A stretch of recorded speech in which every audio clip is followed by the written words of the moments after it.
Alice, 97.3, Sarah Vinnie, Alice Morning Show. Hello. Oh, it's Tuesday. I'm very bad at math. I'm sorry. I really thought I had us coming back at like 7 till, but no. Maybe I just didn't count the Green Day song. You're good at math. What's happened to you? I'm getting old. I'm diminishing. It's not it. Diminishing returns. It can't be it. It is. Really? Why can't it be it? Because you're not that old. Old enough. To not be just suddenly math doesn't. Math does not math anymore, and words do not come to me the way they used to. I used to just open my mouth and all the words would fall out. Now I'm like, was that right? Yeah. And yes, that's how it used to work. All and right. now I think they call it noun loss. Like I cannot come up with the name for something. I'm looking right at it, and I'm just trying to find another way to say it because I can't find the noun that I need. It's the thing over there by the other thing, which is on the, like that. Like that. So, yeah, that's how it is. That's how it is with me now. I'm sorry to hear that. Thank you. And also, the other thing I've really been noticing is, how, like your whole life, you walk into another room, you get specifically to get something, and then you're like, I have no idea why I came in here. Like that's happens just to everyone. Generally speaking. Mm-hmm. Now I feel like I just walk around in my whole life finding myself in various places. I'm like, I wonder if I came here for a reason. I just keep walking, just wandering. It's actually, if you kind of let it go and don't worry about it, you're like, whatever. Here I am roving around, getting nothing done.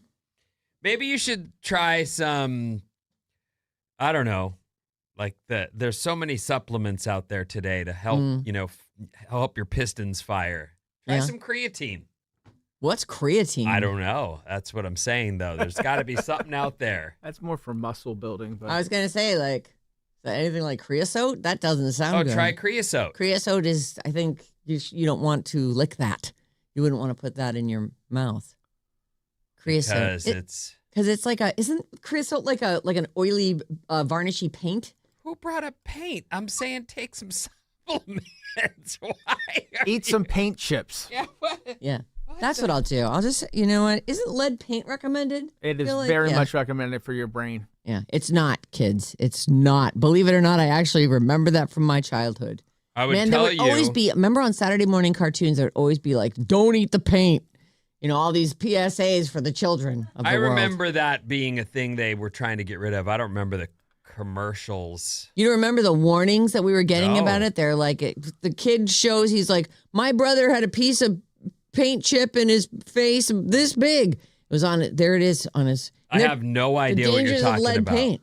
None. Lead paint abatement. You never bought a house and had to take all the lead paint out of it? Remember No. Mr. Yuck? I did. The Mr. Yuck stickers that used to be on stuff?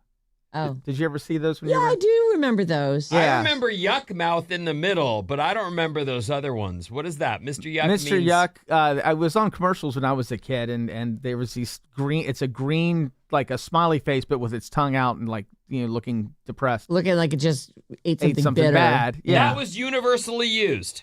I feel like it was a poison. And actually one of them has a poison control number on it. I remember that. We had a few things that were.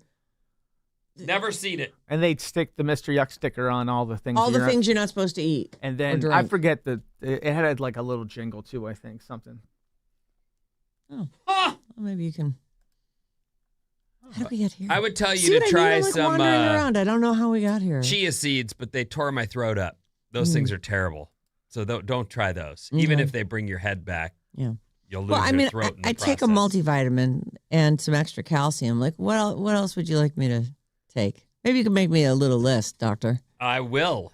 Great. Find a little list to help those pistons fire more. Creosote's Speaking of things you've never heard of. Yes. Yesterday, I get this call on my way home from work, and the missus goes, Edie has pool feet. She's going to stay home from guards. So I need you to come home and be here with her. What? What's pool feet? That's what I said. What are you talking about, pool feet? I'm native to this fine state. I've been in pools. My feet are always wet. In fact, I jump in any body of water. Pool. Puddle. Lake, puddle, river, ocean. Stagnant pond. Pool feet. Never heard of it. She's like, you don't know pool feet? Do you know pool feet? I know swamp feet, but I don't know pool feet. I've never heard of pool So feet. I know Or summer swamp feet. feet. Summer feet is Tough on the bottom. like and- you get calloused. Yeah. Over the You might course get a of little summer. cracking around your heel because the pad of your foot is so thick. It's actually a good thing. It helps you, walk across hot sand or cement or that thing you stepped on that should have made you go, ah! Summer feet sounds like pool feet would be part of that. Pool feet apparently is jumping around on the surface. Like, you know how pools sometimes have a rough surface? Yes. So when The your pebble foot, tech yes, stuff. when your foot comes down, apparently there's scratching that happens. And so she blistered the underside of her toes. I actually know what that is now. Pool feet. I've never heard it called that. I've but never heard it called that either. Yeah, Again, but I definitely got it when I worked, camps and did lifeguard duty and stuff. When you're Pool feet. around the pool all the time, yeah, your feet get mangled from the tore pool up surface from of the pool surface. Yeah. You're jumping around. Hmm. So she'd been in the pool. She mangled her feet all, blistered her feet up, and pool feet. It's new to me. Yeah. Anyway. I have scraped my foot like that, but then as soon as I scrape it, I go, oh, I'm going to stop doing that. Well, kids don't do that. Yeah. They just keep jumping. Marco Anyway. Polo. Is that the culprit? Actually, she said another game they played, and I went, I don't know that. Yeah. Marco Polo is the only one I know. Yeah, I know that You one. sound like a good sip, buddy. It's like a little waterfall. Was it? It was delicious. Okay. Yeah, thanks. Anyway. Yeah. We'll get you all supplemented up, Thank and you'll you. start doing math again it's real quick. Sure.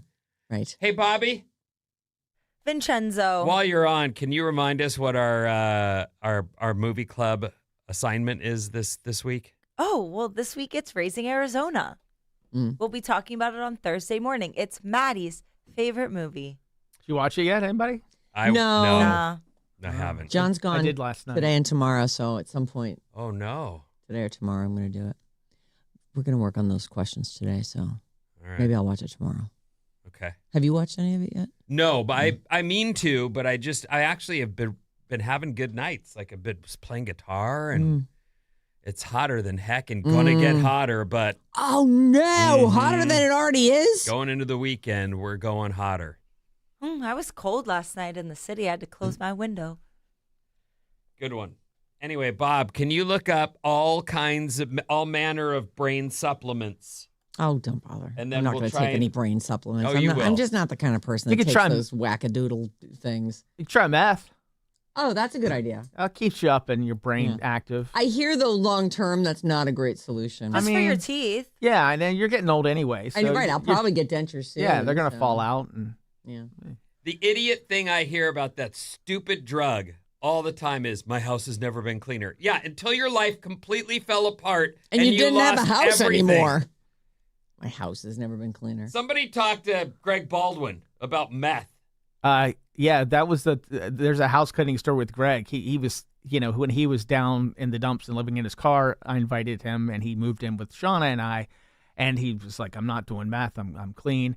And I wake up at 3 a.m, getting ready to go to, getting ready for work or whatever. And and I go upstairs and he has just cleaned the entire house and it looks beautiful. And he's like, hey, how you doing? I'm like, back on the meth. He's like, no. I'm like, Greg, It's 3 a.m. look around. Yeah. And also, thank you.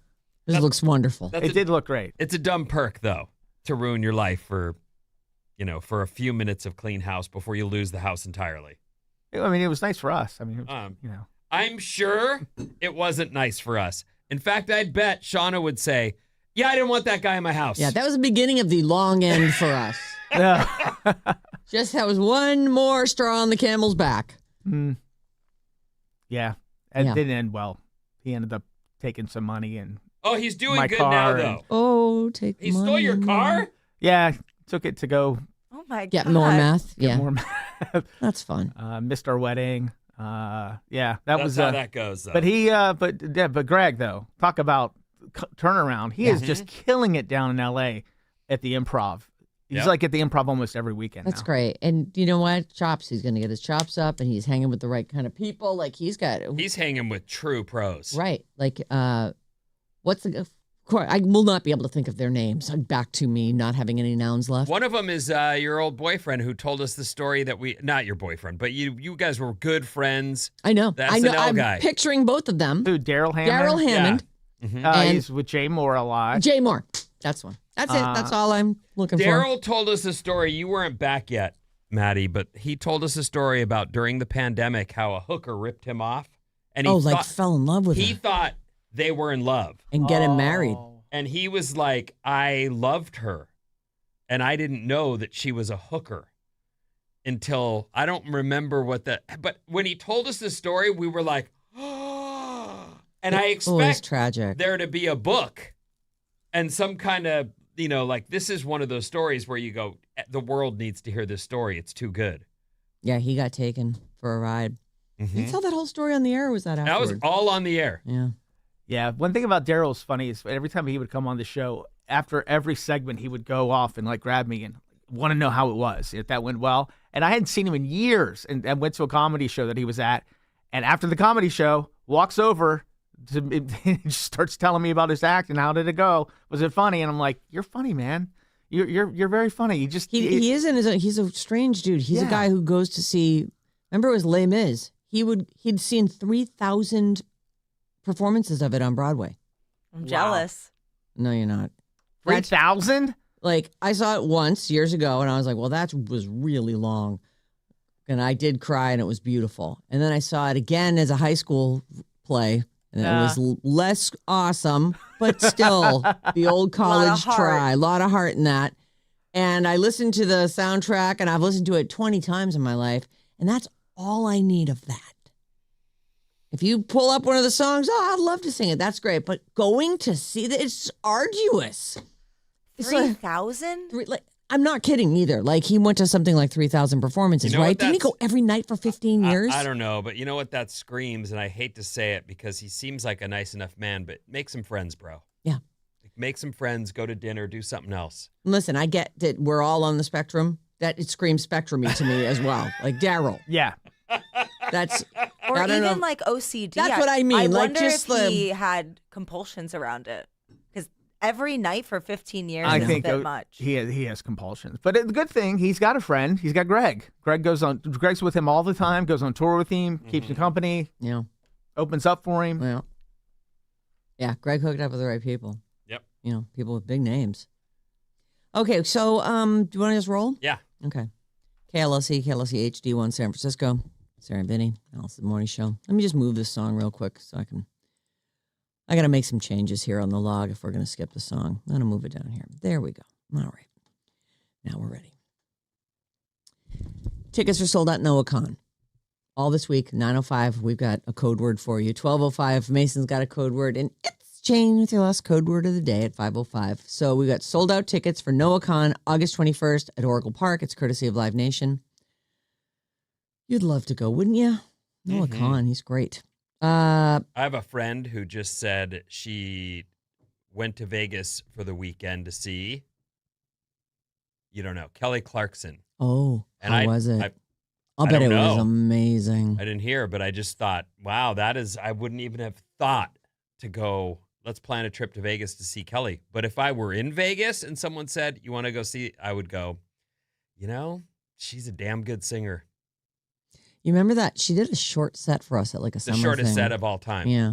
I don't want to say it was 3 songs, but it was like maybe 4, but I think it was 3. It was 3. And she was the headliner. But we took her. We're like, yes to that. I know. Something happened, though. Something did happen. And she was traveling with her kid. There was something going on. So she does three songs, and they were 3 mega hits, and she was one of the most like powerful, perfect singers I've ever heard. She's just so good. She is great and worthy of a mic drop. But after 3 songs, pick that damn thing back Pick it back up. And do more songs. Do at least 3 more songs, if not 10. Then you can drop the mic. I know. I think it was like maybe a 20-minute set. And she chatted people up in between or something. Yikes. Anyway, Noah Khan, August 21st, Oracle Park. You can call or text us if you haven't heard. We have a number. It's 800-400-3697. And email us, Sarah and Vinnie at odyssey.com. We have another email. It's for bad advice. And I got to tell you, did you just mic drop? No, you're about to bring something up, and I'm going to use all the self-control I have to not be in a fight you fight about this. Let's not be in a fight about it. I agree. We're having just such a great week. Let's have a great week. The 3-way sex one. Remember this? Okay. So last week on Friday. Do you remember? Anyone who heard it remembers it. Right. Well, I was looking in that room just to make sure they were all caught up. If it was me, I wouldn't remember. I'd be like, no, I don't remember what we did on Friday. So this guy, whose name I accidentally used on the air, turns out that's not his name, and he has written me quite a long additional piece about this. I told you that I was out in the ocean, in my safe space, doing my thing, and thinking on this guy's situation. I can't wait to get more info, but I do feel like the two of them. There's some history. It's like it actually tossed me because I was so into that story. Like, oh my God, this is so the beginning of the end. It actually happened a while ago, so there's like more information about what did go down. So like to bring us current. Here's. I'll put it out there before you even read this thing, and she won't do it today. I already begged and Friday. I'm gonna save it for Friday. I feel like as I thought about it and I was going over this, it's a 3-way, it's a fiance, a couple, a man and a woman, and her best friend. They end up doing stuff together. There was one rule. Meanwhile, she falls asleep and the rule gets broken. The fiance falls asleep and the best friend and the guy go off to another room on invite by the best friend. Right. She holds up a condom and says, what do you think? And he's like, let's go all night. And they did. And I sat there thinking about it going, this is what these people want out of life. This is what they're doing. They have invited all this drama and chaos into their life. Some people are not satisfied with that. I'm not mad at them. They're just doing what they do. Maybe it's youthful, and down the line, they'll both, be remarried and go, yeah, I tried the other way, and it doesn't work. So we're going to try to stay, loyal to each other and not do crazy things that maybe create chaos and drama. Though they did do that, and I say, just shut up. Just shut up. Just do your life, and you're fine. Get married. Do your thing. You want to be married with it. Hey, a marriage that starts on 3-ways, maybe that one won't go sexless. Is it possible? Yes, anything's possible. Vinny, it's an infinite universe. Go, dude. Go. Phil? It's not his name, so we can use Phil, just go ahead and keep going. You're doing fine. Well, we're going to see how he's doing. I mean, that's the thing. As I started to read it, I went, I don't even want to know all the details yet. Oh. Like it was enough there that I'm like, oh, we're doing this on Friday. Don't you think that they're pretty much going for fun and trying to have that crazy fun life where, people do 3-ways on a random weekend? Sure. Okay. It's not, I don't know. What's the thing you do in the desert? Ayahuasca? No. Ayahuasca? The peyote? not Coachella. What's the other thing? Burning Man. It's not Burning Man. I was going. It's not the weekend. And he also told me what drug they were on. Marks, out in advance. Crazy crap's happening. These guys did that on a what? A random weekend? I thought they were at someone's wedding or something. No, they were at a wine and jazz festival or wine and art festival. Excuse me. Oh, well, I have the original email still, so we'll revisit the whole thing and then we'll just do a little exploration. When do we do bad advice? Fridays at 7. Ooh, I can't wait. That was pretty. That was smooth. Don't sit there and smile. I'm happy that you've resisted the urge to just be in a fight with me. Because we shouldn't. We got to wait. We got to tease. Got to draw people in. Weren't you at that meeting? That's good. That's good advice. Here's terrible news. Savannah Guthrie has put up a new plea to bring her mom home. She's basically saying, tell us where to find the body. Well, we know that that's the case, so that's not a surprise. But it is. It's just so sad. Like she looks absolutely wasted away.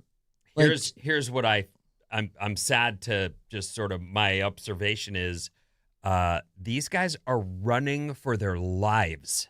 Whoever did this, they did not plan to kill an old lady and not have it be national news, I'm sure. They might be nincompoops. This might be the way their entire lives have gone, one busted scheme after another. But in reality, if they have even a smidge of brain left, they're going to close all contact and be running from the country for their lives. Or they're going to make the mistake and get in touch and then get caught immediately. Yeah, that, honestly, they do seem so bumbling that I can't believe they haven't already been picked up. Like, how did they escape capture? Right. How did this happen without anybody in anybody else's life going, that seems fishy? Mm-hmm. This, if they reach out and contact you, Savannah, they will be caught. So are they stupid enough to do that? Maybe. They might be. They were stupid enough to do it in the first place, but I think that they... Yeah. She looks haggard. I mean, she's still beautiful. She's Savannah Guthrie the whole time. I actually thought she looked fine. She looked good. Oh, Much really? better than, obviously, when she was in the thick of it. Yeah, in the thick of it, there was no attempt at getting camera ready made. But I feel like now she looks like it's really taken a toll on her. I can't imagine that it wouldn't. It would. It's insane that in this world, where we're being spied on all the time in our own homes by our little googie devices. Yeah, but you know what? Yeah. As much as these cameras that are everywhere seem to be like no one will get away with anything ever again, the reality is if you didn't get the license plate of the car that drove, and even then it's probably a stolen car, and this guy in that case was covered from head to toe. Like, I would think someone would go, that looks like the jacket Frank wears to work every day. Yeah. Right. Like you'd think that, especially with the way this thing went down. But the cameras are not a lock in solving crimes. They're just not. All right, here's a little chunk of what she had to say. The world can be a cruel and unforgiving place. And I know that you have tried to do things the right way. So I'm asking you, begging you, to do the right thing now. Make the right choice. Help us find her. Tell us where to look for her. I truly believe it is never too late to do the right thing. Help us bring this situation to an end. Savannah Guthrie, a new plea to bring mom home. I wonder how much it twisted her to have to say, I know you can do the right thing. You can do this the right way. I'm sure it did. I'm sure she wants to scream a lot of, curse words. Bleepity bleep bleeps. And yet, they're trying to help her. Not the criminals. I mean, whoever wrote that script for her is saying, totally. But she has to make it seem like you can help me. Mm-hmm. Help us. Help our family. Do the right thing here at the end. Thank you for helping us.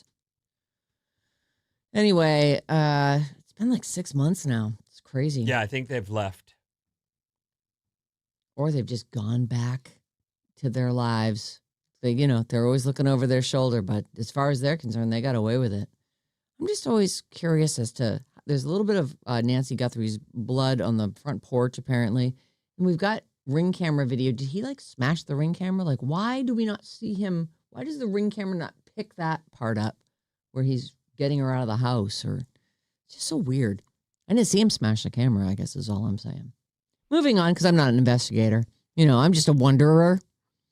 I'm just wondering about it. These are just some of the questions I would ask. D4VD. This is an artist by the name of David. All these, I swear to God, it feels like 2 years have gone by. It may be 2 years. He has now been ordered to stand trial for the murder of the 14-year-old girl. There was a question as to whether or not there was enough evidence. Just ask us, the public. We've already convicted this guy.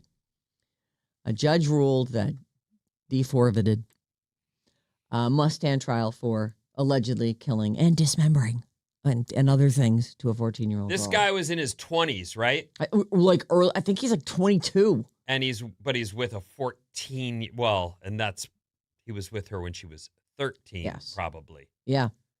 Ugh. How old is he now? Can we get an age on him? Maybe he is older, but he's early 20s, I believe. I like really young. Either guy. way, this is the stuff.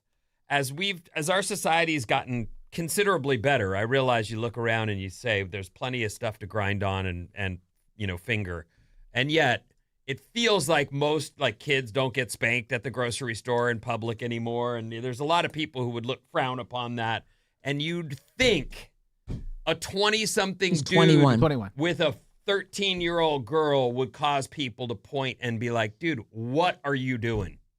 What's up with that? What's going on here? What's happening? You loser. And yet.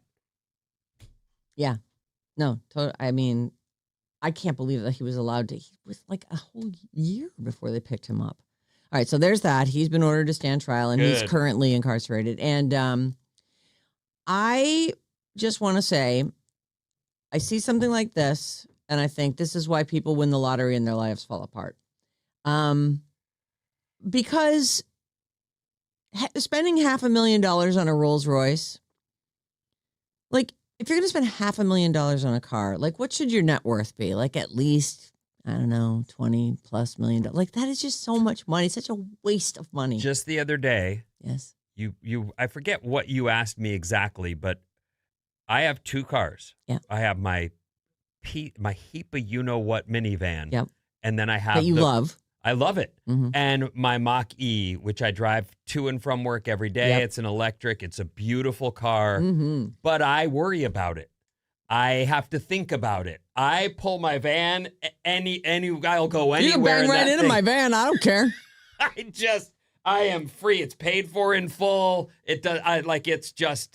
There's a Perfect. comfort that comes with that. You know, when you're like eating a burrito and then you go, oh no, I got some on my hand, and you just grab the seat cover and clean that right up and get back to eating. It's like that. Yeah. It's my van. Mhm. It's a heap. Mm-hmm. I love it. Mm. I would never want. A $500,000. I would Rolls never Royce. want, even if I came into a ton of money, I would be like, I'm sorry, I came up a different way and I can't have that much money It just feels like blown money. They at say, a random stoplight when someone rear ends me. right? Oh my God. Because some idiot is going to. And the thing is, you take that $500,000, invested conservatively, it's like that grows into a fortune. It's already a fortune. And you just dropped it on a car that the minute you drive it off the lot is So worth who half did as this? much. Bunny XO. Bunny XO and her 24-year-old new boyfriend. New boy toy, they call him. I actually saw Dylan Bad Wolf. Bunny in my head for a second there. No, and was Bunny like, XO. He's got plenty of money, Sarah. But Yes, this Bad one- Bunny can afford that. And I'm not saying she can't. They She say can't. she was worth like $7 or $8 million, $12 million. They have done very well since they came out of nowhere. So Yeah. I give them all the credit in the world. And it's blown up their lives, obviously. They were married, now they're not. Right. Her net worth is between $4 and $7 million. Okay. That's not enough to spend Nope. $500,000 on Rolls. And I don't even care if you're a car enthusiast. You don't do it. Put that money away. And once it's doubled, now take half of it. The problem if you're listening and you're going, what are you guys crazy for? She does have good money, but she will pay taxes on the giant estate he gave her every year. She will pay. I don't think she's got the earning potential to be blowing through half of one of those millions. I feel like this is what happens. Like, I think MC Hammer all the time, a guy who was worth $60 million at one point, and just thought that the gravy train would never end. And because she's got an income now, and he's got money coming, like, that is not a forever guaranteed income. It just isn't. You've got to. Well, didn't you tell us in the settlement he paid her out like A lump sum. he's done. Mm-hmm. He's done. There won't be any more money coming. Right. So she got what she's getting. And again, she has that memoir. I have no idea if that sold 50,000 copies, Vinny. Only less than 1% of all books do. And she has a podcast. But she's like a ex stripper / escort, right? Is that what her deal? Like, I guess she can go back to that. All podcast. Ask Maddie. He's the podcast king. Do they all make it and continue for 20 years to be rolling in the dough? Is No, everyone with a absolutely podcast not. so rich? No. And I mean, you have to be in the really upper levels to be making, 6 figures, 7 figures on a podcast. She's not there. Well, she made money somehow. Beyond just the jelly roll thing, because they do say that she brought her own money in, but splashing out $500,000 on a car is just. I feel like I wish I could say, "Can we let's go to lunch? I got to talk to you about something." Don't do it. You can't save everyone, Sarah, and I'm here for the show. Yeah. So I will keep. You keep me up on Bunny XO because. Oh, this guy she's with, by the way. Oh yeah, the 24-year-old. Yeah, the 24-year-old. I got his name here somewhere. He's what a winner. I mean, does not look like a loser at all. Dylan Wolf is his name. I don't see him. Look at the. Let me send you the. That's a Joe Bro. That's not him. No, that is him right there. That's him, the Joe Yeah, Bro. It looks like a Joe Bro. Come here and look at these pictures of them at the dealership. So there they are, and She looks good. She does look good. She looks great. There's him, and here he is in the parking lot with his very cool outfit on. Like, so he's 24, she's 46, and now they drive around in a $500,000 Rolls Royce. All right. Hope nobody rear ends him soon. The end. I'm done. What's coming up? I teased you with this yesterday, so I got to get to it. All right. Texiety and more after these.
It is. Alice, 97.3. Sarah Vinnie, Alice's morning show coming up at 7:30, the one and only Scott Budman from NBC Bay Area.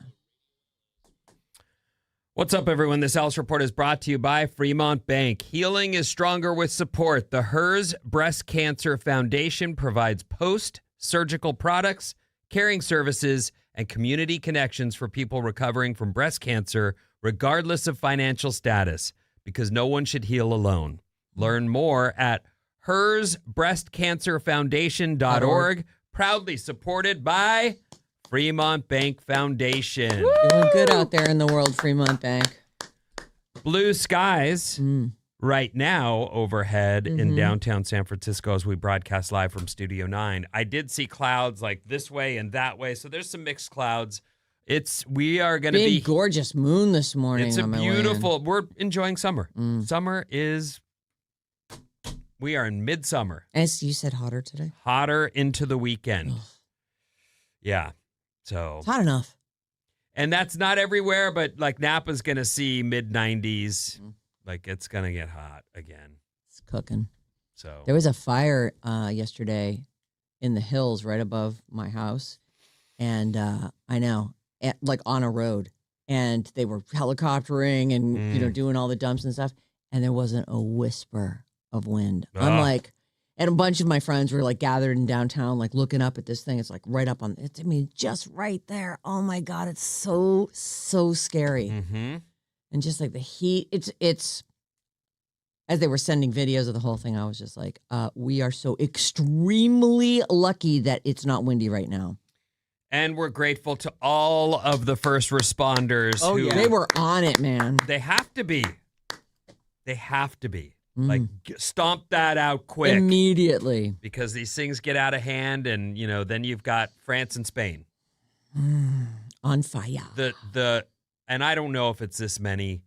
Hundreds of thousands is what I heard, too. Yeah, no, I got that from the New York Times. So, I don't know if that you consider that, reputable. That seems credible to me. It should be credible, and they said hundreds of thousands of evacuees in Spain and France. And obviously, if this was when you planned your big trip. Oh, well. I hope there's. Go another time. Yeah. Or go to another part of the country. Right. Oy. All right. Do you have tech-anxiety? Well, probably. I just drove past a billboard sign this morning in South San Francisco that says, AI dread? Call us, and then gives a number. Of course, it's a company that has put this up. Trying to sell you their version of, don't be dread. No, it's non-dreadful AI. Some company named Notion. Vinny, have have you noticed I pass a few billboards in the morning too, and I'm just like, I don't know what that company is or what that company does or why that company would have that for their slogan or understand what they're trying to tell me in this ad. Like there's so many ads like that everywhere I look now. I'm like, Notion? Really? AI dread? What? There's a lot of, I've said this for years because I live in the South Bay and my wife is in tech, and there are enormous buildings with names you've never heard. Right. It's like, oh, that seems to be a pretty big building for that. Nobody's ever heard of it company. If you're in tech, these companies provide some kind of vital piece of the puzzle. Often it's just data, storage, but there's a lot of different little pieces along the way. And if you can find the thing that fits in between and becomes needed. Right. Oh, the you need us. toothpaste tube cap. Yeah, the thing. That's what we need. That's the move. If you're a parent, chances are you've spent a few nights staring at the ceiling wondering what your kids are doing on their phones. What will their lives be like in 10 years, in 30 years? Yep. When you're long gone, what will your kids' lives be like? Yeah. I've certainly thought about that a lot, and I hope there's some still chance of enjoying nature and what this planet offers us beyond Well, hopefully it'll still offer that. the That VR would be- goggles right. that you might I know. they may have perfected by then. But whatever happens with the kids, we have only ourselves to blame. I think that every generation looks at the kids and goes, oh no, oh my God. But it's all stuff that we created. And they'll create stuff that will ruin everything for their kids too. And it's just, I mean, I actually feel like we should let the people of today live the lives of today without, it's fine to worry about your kids, obviously, but without judging how they're living, because we did not grow up that way. They're growing up in a really different place than we did. According to a new survey of 2,000 parents of school-aged kids, technology has become one of the biggest sources of modern parenting stress. Yeah. It's called I can imagine. anxiety. And when parents worry about their kids' screen time habits, social media impact on their self-esteem, or whether they're addicted to gaming. The problem is most parents still want their kids to have access to a phone in emergencies, and that is one of the things you see parents going, no, my kid's good. Your kid may not need a phone, but my kid does. Yeah. All right. In the olden days, there were payphones scattered around. You knew everyone's phone number also. Like there was no, I don't know your phone number. Do you know my phone number? I know no one's phone number. Yeah, I don't. I know John's phone number, and I might be able to. I feel like there's ones and fours in Riley's phone number, but Sean's, I don't know Sean's phone number. Like we need a phone now.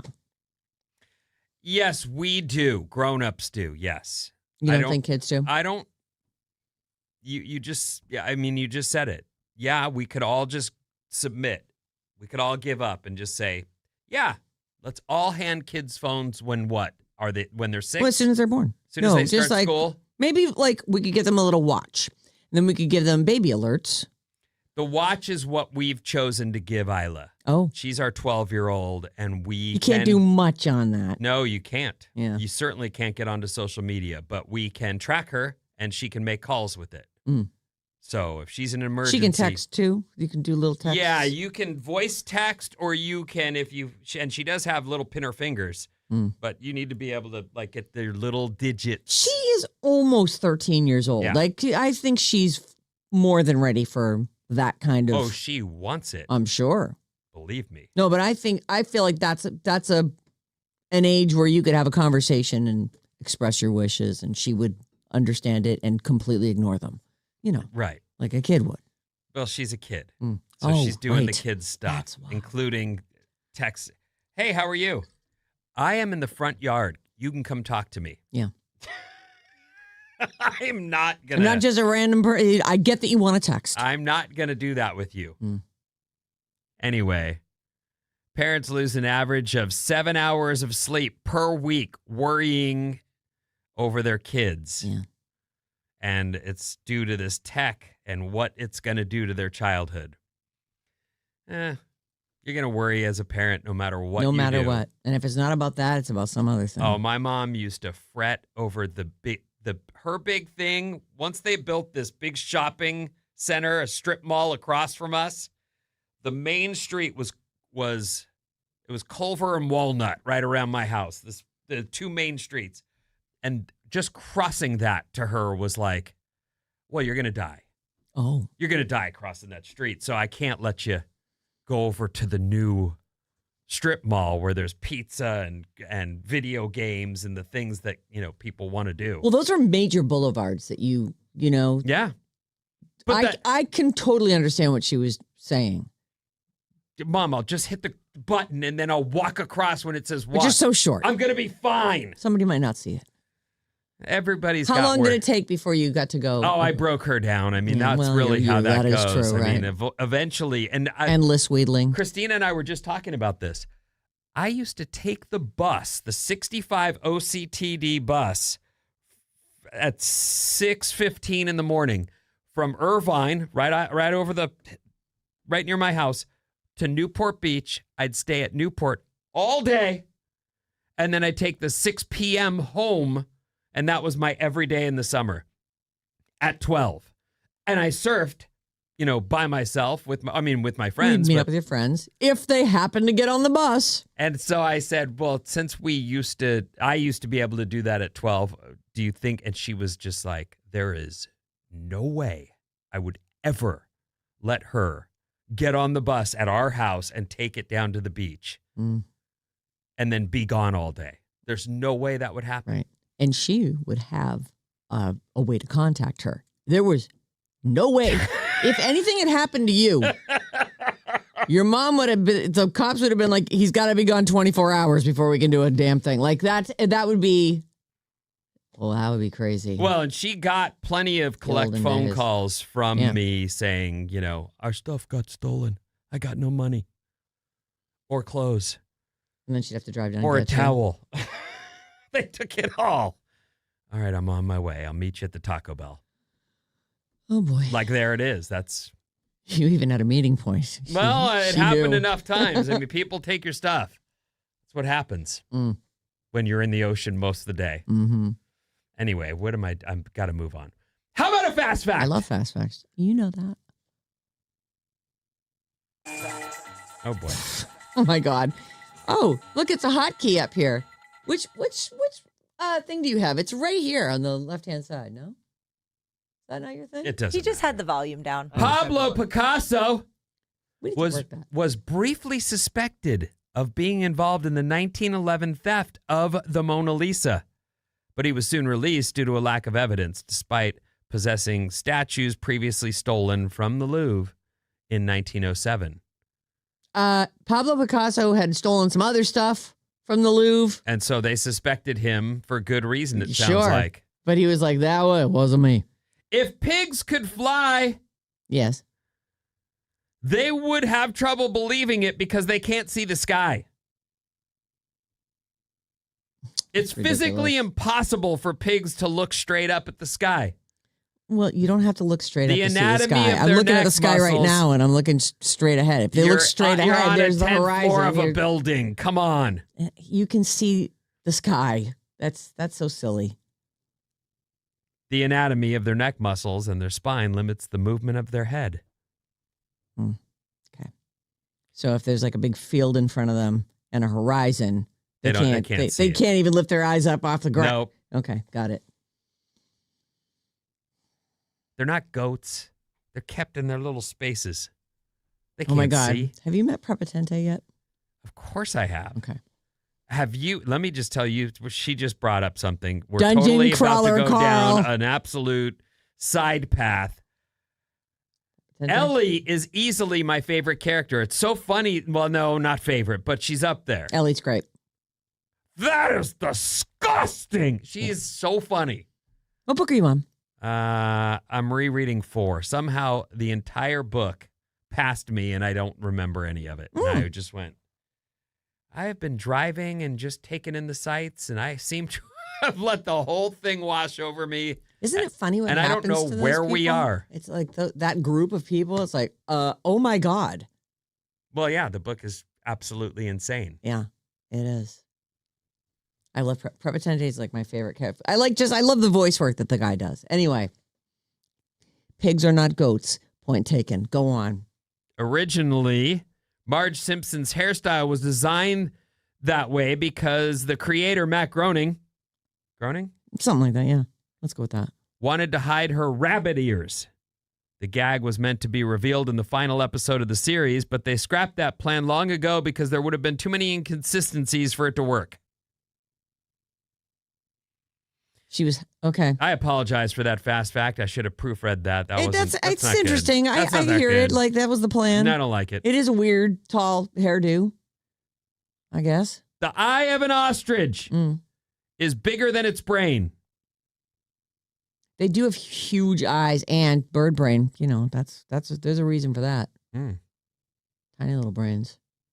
Blue whale calves can gain 200 pounds a day every day for most of the first year of their lives. This is while they're nursing. Jesus, for a year? 200 pounds a day every day. So that's a ton every 10 days. So they weigh 50 tons when they're fully grown? Yeah. 40 tons. Yeah, well, I I can't mean, do I didn't math. do the I'm not math. even No trying. one even tried the math. I don't even know what you're doing. So they must be eating a lot. Yeah. Yeah. Because how else would you gain that much weight? Well, right.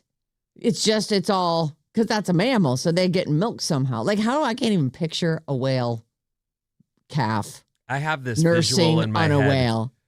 You know Mother how What do the boobs look like? Are they just dragging in the water? whale boobs? They're mammals.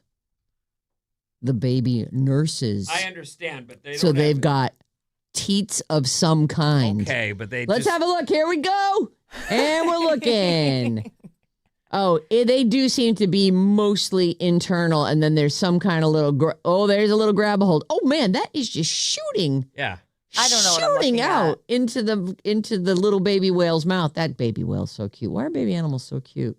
I don't know, but I was in the middle of saying, I've gotten to the point where videos of orcas, like, they eat. They're awful animals. As smart as they are, as beautiful as they are, they do things. They know what they're doing. Yeah. There was a video that's out now. I don't know if you've seen. Have you seen this? The dolphins? It's a whale watching expedition. Yeah. In Monterey Bay. Okay. And they happen upon a pod of dolphins. And so they're just, dolphins, What look fun! at them jumping around and swimming. And incoming is a pod of killer whales. And they're hunting. And they just start body slamming them out of the water. The porpoises? The porpoises get body slammed, thrown. You're watching them spin. They're just playing with They're them. just playing with them. And all the people who were just watching these dolphins and being like, isn't nature wonderful? Oh my God, Frank, a dolphin, I want one. And in comes this pod of killer whales, just body slamming them right out of the water and then eating them in front of them. And eating them. I didn't know that they ate dolphins. I thought they just ate like seals you know what and they stuff. also eat? That's what made me think of it. Milk. No, baby whales, goofball. Oh, baby whales. Oh, they do. Jesus. I'm just looking at the milk.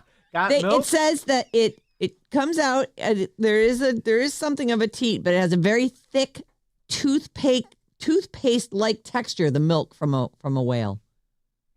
So crazy. So there's no latching. And there does not appear to be any latching, Vin. They seem to. It's so strange though, because obviously they're holding their breath the whole time. So the baby's nursing, it's holding its breath, and yet it's able to open up its mouth and. Well, So crazy. I don't know. what's coming up in the trash, Oh, Sarah? something good, I'm sure. A couple New York-based stories, and then we check in on the crazy lady after these. Who?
Alice, Holy 97.3. Toledo. What did you do that for? God. Oof. I can see why you'd be so surprised. Whew. Burping his head off over there. It's Alice, 97.3. Sarah and Vinnie, Alice's morning show. Did you know that about 30 minutes from now, the Bay Area's own tech reporter, Scott Budman, will be joining the show? You just tried to frame me. What are you talking about? But everybody saw it on the YouTube cameras. No, they didn't. Yeah, they did. He's the fart king. You're the burp queen.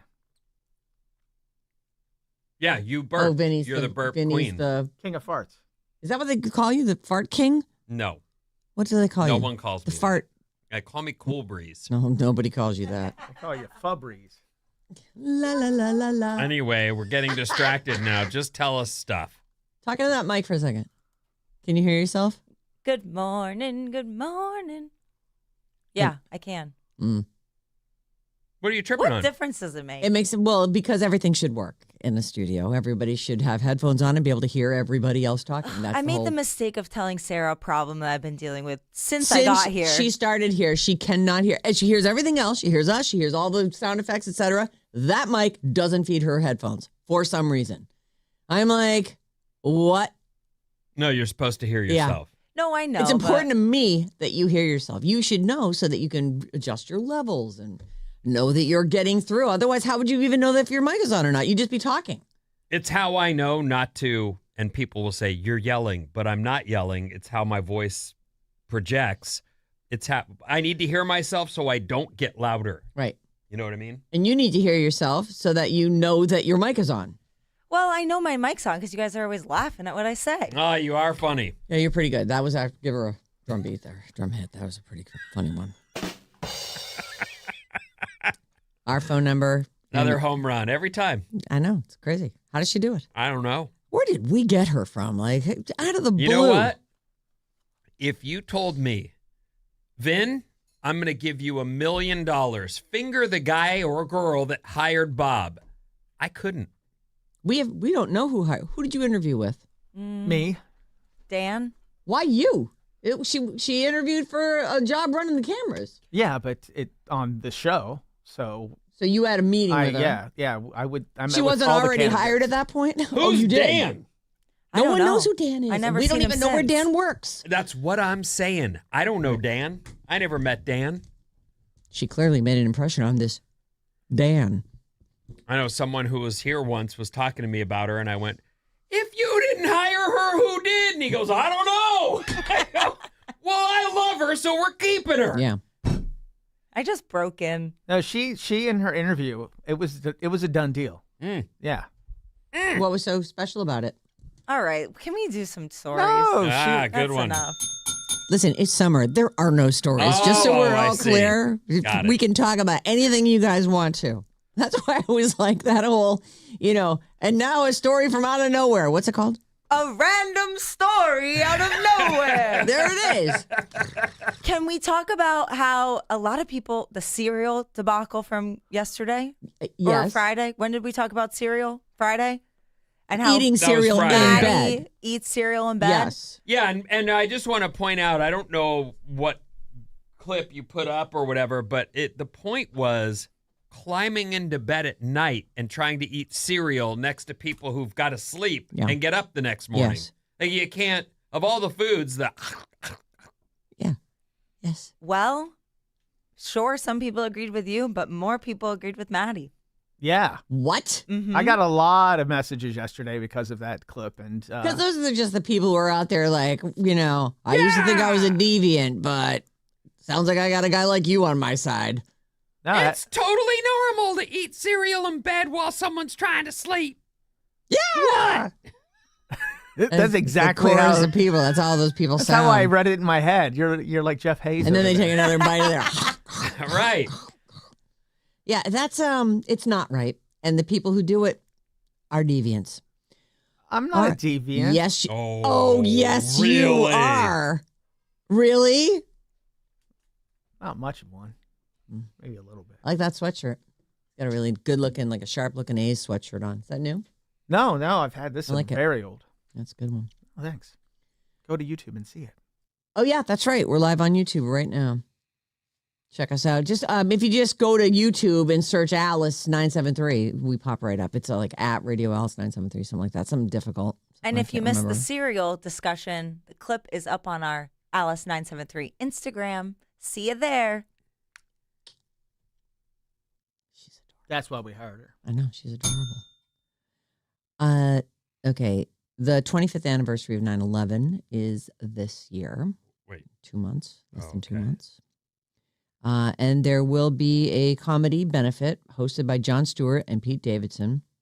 They did this also, I think, on the 20th anniversary. But it's going to be a one-night only comedy benefit in recognition of 9/11. It's called NYC Still Rising After 25 Years, a 9/11 comedy benefit. They did a charity special 5 years ago for the 20th. It's going to be Thursday, September 10th, the day before 9/11, at Madison Square Garden, where Taylor got married. If you've never heard of Madison Square Garden before, that's where Taylor got married. There will be it's a comedy set from Jon Stewart, which that's worth your ticket price right there.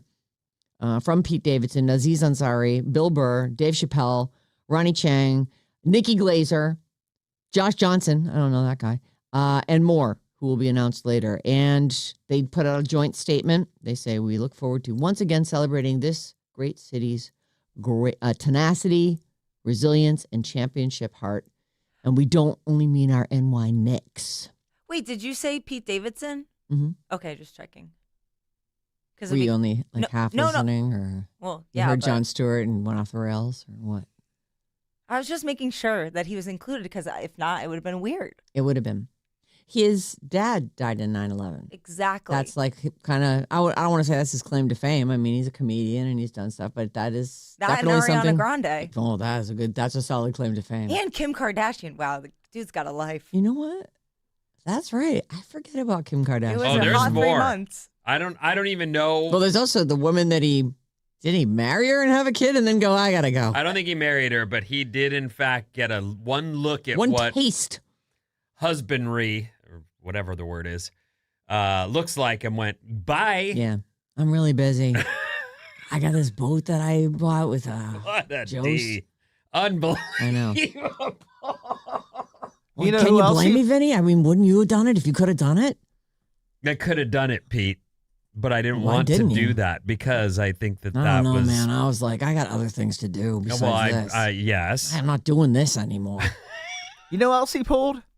Emily Ratajkowski. I was just going to say there's a long That's right. list Oh, my of people. God. that if Kaya. you- Oh, go ahead. No, I was going to say, if you look it up, and there's a long list. Are It's you not going to just- say Kylie Jenner? No. Kaya Gerber. Oh, she's another. Yeah, that's right. Who? There we Margaret go. Qualley. Oh my God. Kate Beckinsale. Jesus, that's right. My God, this guy, he is magical. He was Pete on a run. Got Davis. a magic D. What? That's why I didn't want to stay with the lady with the baby. What? Well, then don't make the baby, dum-dum. She made the baby. She cooked it. I just provided the special The salt. ingredients. Right, the Okay. salt. All right. The proceeds from this night for 9/11 is going to various 9/11 charities. I don't have a full list in front of me, but I trust Jon Stewart with my money. Like when he asks for money, I'll give him some money because that is a guy who is, I wish he would run for president. He is so smart, so good. He went to Capitol Hill and lobbied for these people who were all sick from 9/11. Like, why aren't we? What? These first responders ran in. Help them. Anyway, Jon Stewart's amazing. And he and Pete Davidson are doing another. This is the 25-year anniversary of 9/11. And pre-sale tickets go on sale tomorrow. But I guess, you have to be in. There will probably be a way to watch this online, is my guess, right? You'll be able to stream this somehow or watch it as a special afterwards. But it's at Madison Square Garden. So you need to figure out how to get tickets to some event at Madison Square Garden, or however you say that. Other things happening in New York. Mm-hmm. Yesterday, one of the questions I think for when did that happen was, when did Purple Rain the movie open in theaters? And was it 83? I thought it was 84, but Okay. either way, we were all in the range. Yep. We all know the 80s. Except for Bob. Bob Right. doesn't She know doesn't the know, 83. but It's before I was her there, times. and that's the Purple Rain era is their mid-'80s there, somewhere in there. So it was crazy because we just talked about it, and I saw the story. And I'm like, oh, all right. Prince's Purple Rain musical sets Broadway opening for this coming spring of 2027. The long-awaited by I don't know who adaptation is officially headed to New York, and then usually it tours after that. Like a lot of times, we're among the very the first handful of places that something is a hit on Broadway, and then they'll do a touring company that comes to San Francisco or LA, Chicago probably. That's it. Nowhere else. Well, we know the songs are good, and I know that people love to go to the theater. I mean, my daughter is a total drama geek and totally into it, and will tell you take her to see something in New York. She's so into this stuff. She has planned the role for the next 3 plays this little production company that she's part of is putting on. She's already like, I want to be this, and I want to be that, and I want to be this, and this is the song I'm singing for that tryout, and for the rest of the year, from now, a year from now, she's already picked out the parts that she wants. I love that she found something that she loves so much. Yep. That is great. And she's got Community, which is something Bob has kind of mentioned. The whole group of friends, they seem to really...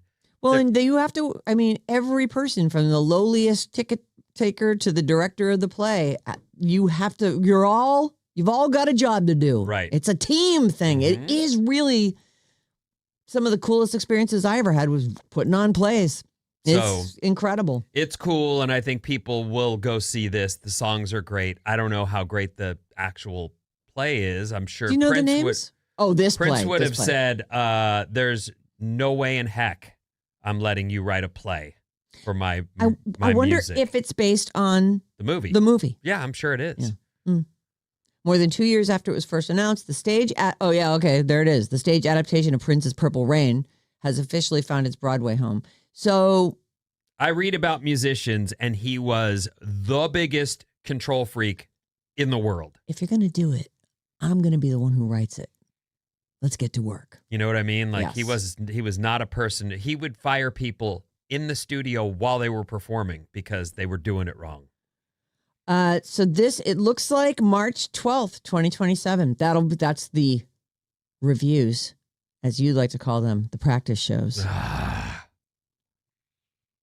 And then it'll arrive. I guess this whole thing arrives on the 42nd anniversary of the original Purple Rain. That's not enough. Who cares about that? What kind of we pull this stupid?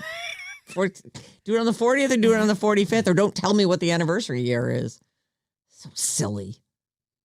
Anyway, if you love Prince and you want to check that out, now it's time to talk about that crazy lady. Yeah, well, who's this? Who do you think it is? I don't know. Anybody got a guess? I'm sick of talking about her. What? I think we should leave her alone. You know alone. who it is? Yeah. I think you should leave her alone. We should leave her alone. Oh, it's a Britney thing. You know what? She didn't even occur to me. Yeah. Just go ahead and roll that while I tell you this other part of the story. The dead eyes are back. The dress has been cut in half. It's so short that there are times when she has to get a heart put over her cooch, so you can't see that. The moves are terrible. They don't seem to have any rhythm to them at all. Just even the way she walks, it's like, what is she doing? There's a filter on that clearly, so I can't see her eyes. So you're saying she's back on the junk. Whatever I have no idea, but her eyes just are dead. What did they say? She was going on Mexico trips to buy, what was it? Adderall. That's her drug of choice. I actually don't know what kind of filter that is. What I think is it's dirt. Like, I think that camera has some dirt in that upper right-hand corner there. That gets very... Whoa. I know. There's a lot going on here. Boy, those eyes. Whew, so dead. They're back. She looks good. Dead eyes are back. Sorry Brittany to hear that. Is considering starting a new creative business. And I'm going to tell you something. I'm all for it. Whatever stops her from doing these horrible dances. Like, I know that she has the comments on her Instagram turned off. So she can't see what people are saying about, because it would all be mean, because we're all like, what are you doing? No one dances like that. And if you danced like that, you never would have got famous. You must have had moves at some point. I saw a picture, pardon me. I saw a still of her from one of the movies that the guy from SNL did. It's Adam Sandler? Gold Member, I think, is one of the movies. Oh, right. Austin Powers? Austin Powers. She's in Austin Powers, and the still photo I saw of her, I don't know how to explain it because it's going to make me sound perverted. I'm not into her, but she just looks fresh-faced and gorgeous, and I get looking at that picture how she got such fame, but you'd never be able to sort of put the two together and see. She looks about 25 and just sharp as a tack. Well, sharp as a Britney tack, however whatever, sharp that she gets. looks great. And I just went, oh my God, that's the same girl. I got to go back and watch all those Austin Powers movies. I haven't watched those in years. They are so good. You ever seen those, Bob? Actually, no. Write that down. That first one is epic, and then there's like 3 more, They're which all you can just fun. watch for fun. Yeah, they're so good. I think Goldfinger, though, or Gold Member, or whatever it was called, I think that's like the 3rd one, so that would be... I don't know which one she was in. I was just trying to says think Gold- of it says Austin Powers, and Goldfinger, I I couldn't think. get that out of my head. But and that's not even the still I saw. The still I saw, though, was she just looks cute as a button and fully there. Yeah, she never looks fully there anymore. It's really sad. That one. Oh, where she's looking Right at there. with Mini-Me? Yep. Look at her. Well, that's a spray tan color choice. She Whatever. is definitely she looks orange. really good. Yeah, I she- thought. She looks amazing. She looks great in all of these. She looks awake and alive. So, Keep me awake and alive. what song's that? Your Eyes by Peter Gabriel. Oh, John's been learning it, so I have it in my I head. don't know that She's song. awake and alive. Yeah, you do. In your eyes. Your eyes, the light, the heat. I am Your complete. eyes. Where's the knob? I am complete. See the doorway to 1,000 Why is churches. he learning that? You like singing it? It's pretty. Oh, He's okay. learning he's trying to figure out like an acoustic version of it. And Okay. I was like, let Let me get the pull those lyrics let me get the up. lyrics up. Ah, Let's I do know what you that. say. I know what you do. Yeah. You do know what I do because you know what I should do. I got a caption that I'm going to read you from Britney Spears. Oh, okay. I was going to say, we're not done with her. You didn't even do the story yet. What's the story about Britney Spears? So I go to Britney Spears on Instagram this morning just to see if I can find this post where all the crazy talk is. And what I see is the dancing Bluebell. She cut the bottom half off that dress and she just started whirling around. Oh, so she did that on camera too, the cutting? No. But she said, I cut my baby blue dress in half today. I feel like Tinkerbell. Okay. Okay, Don't look so- at that. Stop showing her that. Stop showing me that. Britney Spears posts a pair of, the socks that have kind of like the tacky stuff on the bottom so that you're not slipping around in your Yes. house. Uh-huh. It's a pair of pink socks that look like that. And it looks like she just took them out of the package because there's like a packet of the desiccant, those little packs. They say, do not eat this, Yes. is whatever. There's like, that's laying there. There's like a discarded cord. There's a stained rug. Like it's like, what is this a picture of even? It's just these socks. And she writes, if your feet are symbolic to your soul, take care of them. Godspeed and awaken them. Yet then know when to be selfish and take care of yourself. Is it possible this is like a Bible quote or something? Doesn't sound like one. If your feet are symbolic to your soul and not like the sole of a shoe, but you're actually, your SOUL, take care of them. Godspeed and awaken them. Yet then know when to be selfish and take care of yourself. I haven't been posting that much. I dance for myself lately and I've hurt my foot twice.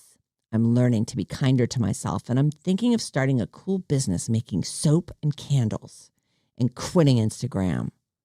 If you know me, I'm actually a real nerd and I get fascinated with the smallest things. Here's some silly footage of me the night I made a stained glass lamp. It doesn't show the end product or the blowing machine that melts it. Oh well. Right on track, Brittany. Just right on track. I'm sad to hear that. Yeah. I think that it would be good for her to make candles and soap. She should do that. The end. Yeah, there's spoken. There's nothing else. There's for nothing ya. good coming out of that.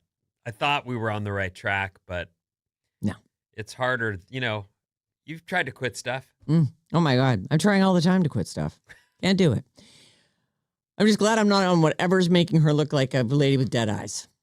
Because, I feel like those are, some of those like bipolar drugs or like have you ever met someone who, and I am not saying that I don't think that there are huge benefits. A lot of people are on medications that really help them with their anxiety and bipolar and all these things.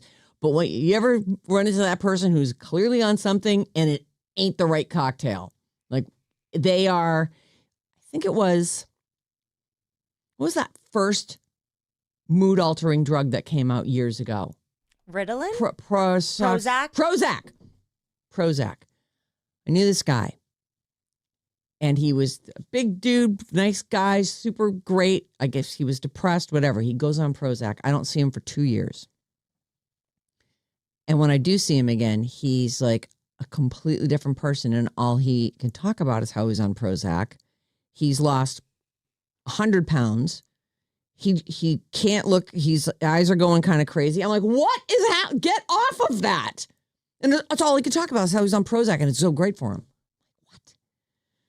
No, I really haven't come across that. Well, having come across that, that's what this looks like to me. This doesn't even look like drug abuse the way you might think of, like, what is it, Class C stuff that, it's not a cocaine, it's not a meth necessarily, it's not Molly, it's some kind of mood altering thing. They're like, here's your cocktail.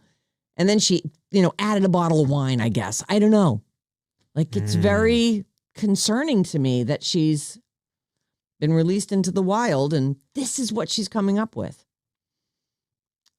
And on that note, I'm out of time, so let's forget about all that and find out what's happening. Oh, I know what's happening in the news. Yes, Scott Budman from NBC Bay Area and the Alice News Network is up next.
Alice 97.3. Sarah and Vinnie, Alice's morning show. Got a problem?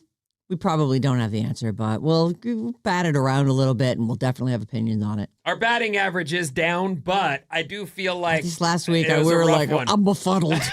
It was hard. It was hard. Email badadvice973@gmail.com. You can send in any problem, no matter how big or how small. And hear our bad advice for you on Friday morning at 7 a.m. What's up, everyone? This Alice Report is brought to you by Bob's Movie Club. 6 a.m. Thursday. Join us for Bob's Movie Club. This time, it's Maddie's favorite movie, Raising Arizona. Check out Raising Arizona and meet us this Thursday at 6 a.m. to talk about it on Bob's Movie Club. Good morning, everyone. Morning. Weather today is going to be sunny and hot and getting even hotter as we head into the weekend. Might see 90 today. Yay. And hotter as we head towards the weekend. Ladies and gentlemen, standing by right now is one of the world's greatest reporters in the history of reporting. It's you and him. I mean, that's it. It's at the Alice News Network and NBC Bay Area's own Scott Budman. Ladies and gentlemen, Scott Budman. Budman! Oh, did we party or what? It was lovely to meet Jenny, your wife, at thank you. the party a couple weeks ago. Thank you for the same coming. about John. You guys are ultimate, wonderful hosts, and it was just awesome. Thank you. Well, really glad that you could make it. And I know both of you, actually. You and Vinny The drove whole up from Alice, yes, the drove Alice up from News the Network was there to party. Right, reporting on the activities. South Bay represent. That's right. But I know it's a long drive, and I really appreciate it. And I heard you guys are going to go have a little dinner somewhere. The missus was like, "Yeah, we got to hang out with the Scott Budman and his Budmans, wife." right. And I was like, "Okay, I love him." And so then we were talking, and she goes, "I'm going to need to be the one that gets your number, or it'll never happen." So I don't have Scott's number, but my wife does. She does. Perfect. Yes. And that's everyone who knows me knows that I'm not a planner. No. Just leave it to the wife. She'll do Deepak it. actually also calls my wife to see if I'm clear for things, and then he hits me up. Yeah, it turns out you can go. Oh, great. You all said I got it cleared. I ran it by a little woman. Yep. All right, now, Scott, listen, before you tell us a bunch of stuff, and I know that you are just chomping at the bit here, I have a question for you. Sure. Okay. Ladies and gentlemen, Scott Budman from NBC Bay Area. He works on TV along with the radio here. Yes. If you had a choice between instantly receiving $50,000 cash. No taxes. That means, right? Just, That's it's like under the table. $50,000 cash. Okay. It's Ooh, right that here sounds in front nice. of you. I'm Ooh, going yes, to hand you love this it. $50,000. What do I got to do? Or you can flip a coin for a chance to win $1 million. What do you pick? $50,000 cash right now, or a chance at a coin flip for $1 million? What do you do? That's fascinating. I love that.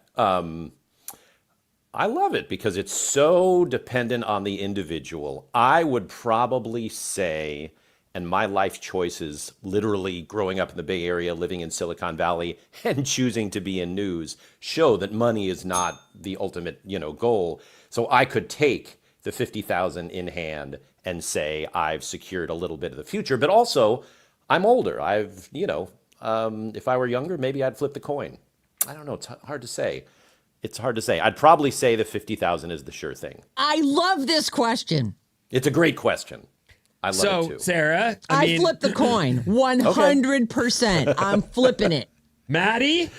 I have terrible luck. I would take the $50K and be grateful for it. And Bob. It totally depends on my mood that day. Oh. That is true. Sometimes you feel like, You today might is be not my feeling lucky frisky day. and you might go for the flip, or you might be like, you know what? That looks like one burrito on the walk home from work today and more. Yeah, I mean, they're both. I don't know what that meant, but The cash in hand. You take the cash. it's more than one burrito. Right. It's like a whole burrito store. Right. All the but burritos on they the have way there. home, the first thing you spend some of your newfound money on is a new burrito. You're just saying, you got 50 grand, you Cash walk away in from hand. this. So you would Yeah. take the 50 grand? No, hell no. I'm Yeah, flipping flip the the coin. coin. I'm flipping the Absolutely coin. not. I like, But go big or go home. Yeah, that is. I mean, that is. Chance at $1 million or take this paltry $50,000. This question reminds me of the Survivor show where the guy just steps up and goes, "I'll take the I'll flip. do it." Right. I'm flipping, and it's there. It is. Devins. He is, by the way, on Big Brother right now, Vinny, and you're missing it. He's really good. Back to you. Well, no, Scott Budman. Scott takes the $50K. Got it.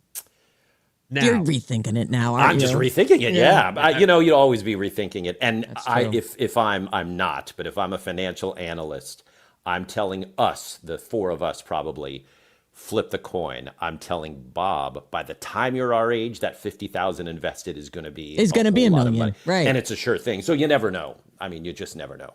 Great point, Scott. Yeah.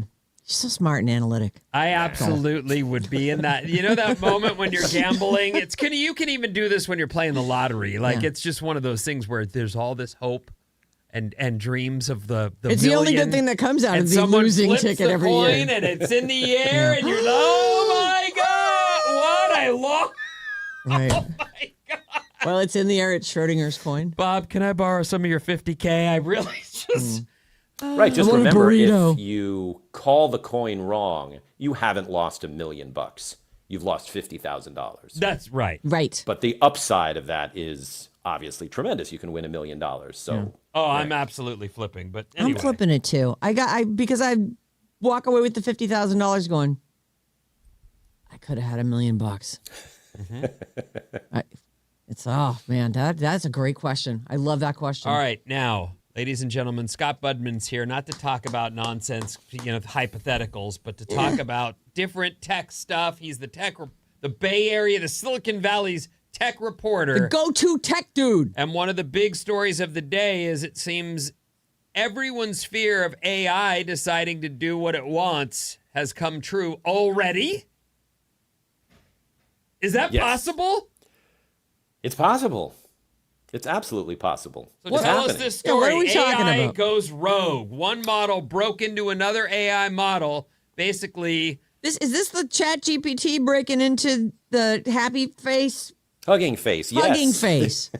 So this is a model from OpenAI. They make ChatGPT. It hadn't been released yet. They were doing testing internally, their own company was doing testing. It breaks out of their testing little sandbox and jumps into a competitor's system, hacks into it, and because it wants some answers, it wants to pass the test. And remember, all this stuff is to please people. And it says, I can do this best Sure it is. if I hack into a competitor's system without the competitor's knowledge. It didn't just knock on the door. It jumped right in, took advantage of their AI, and was able to solve the problem.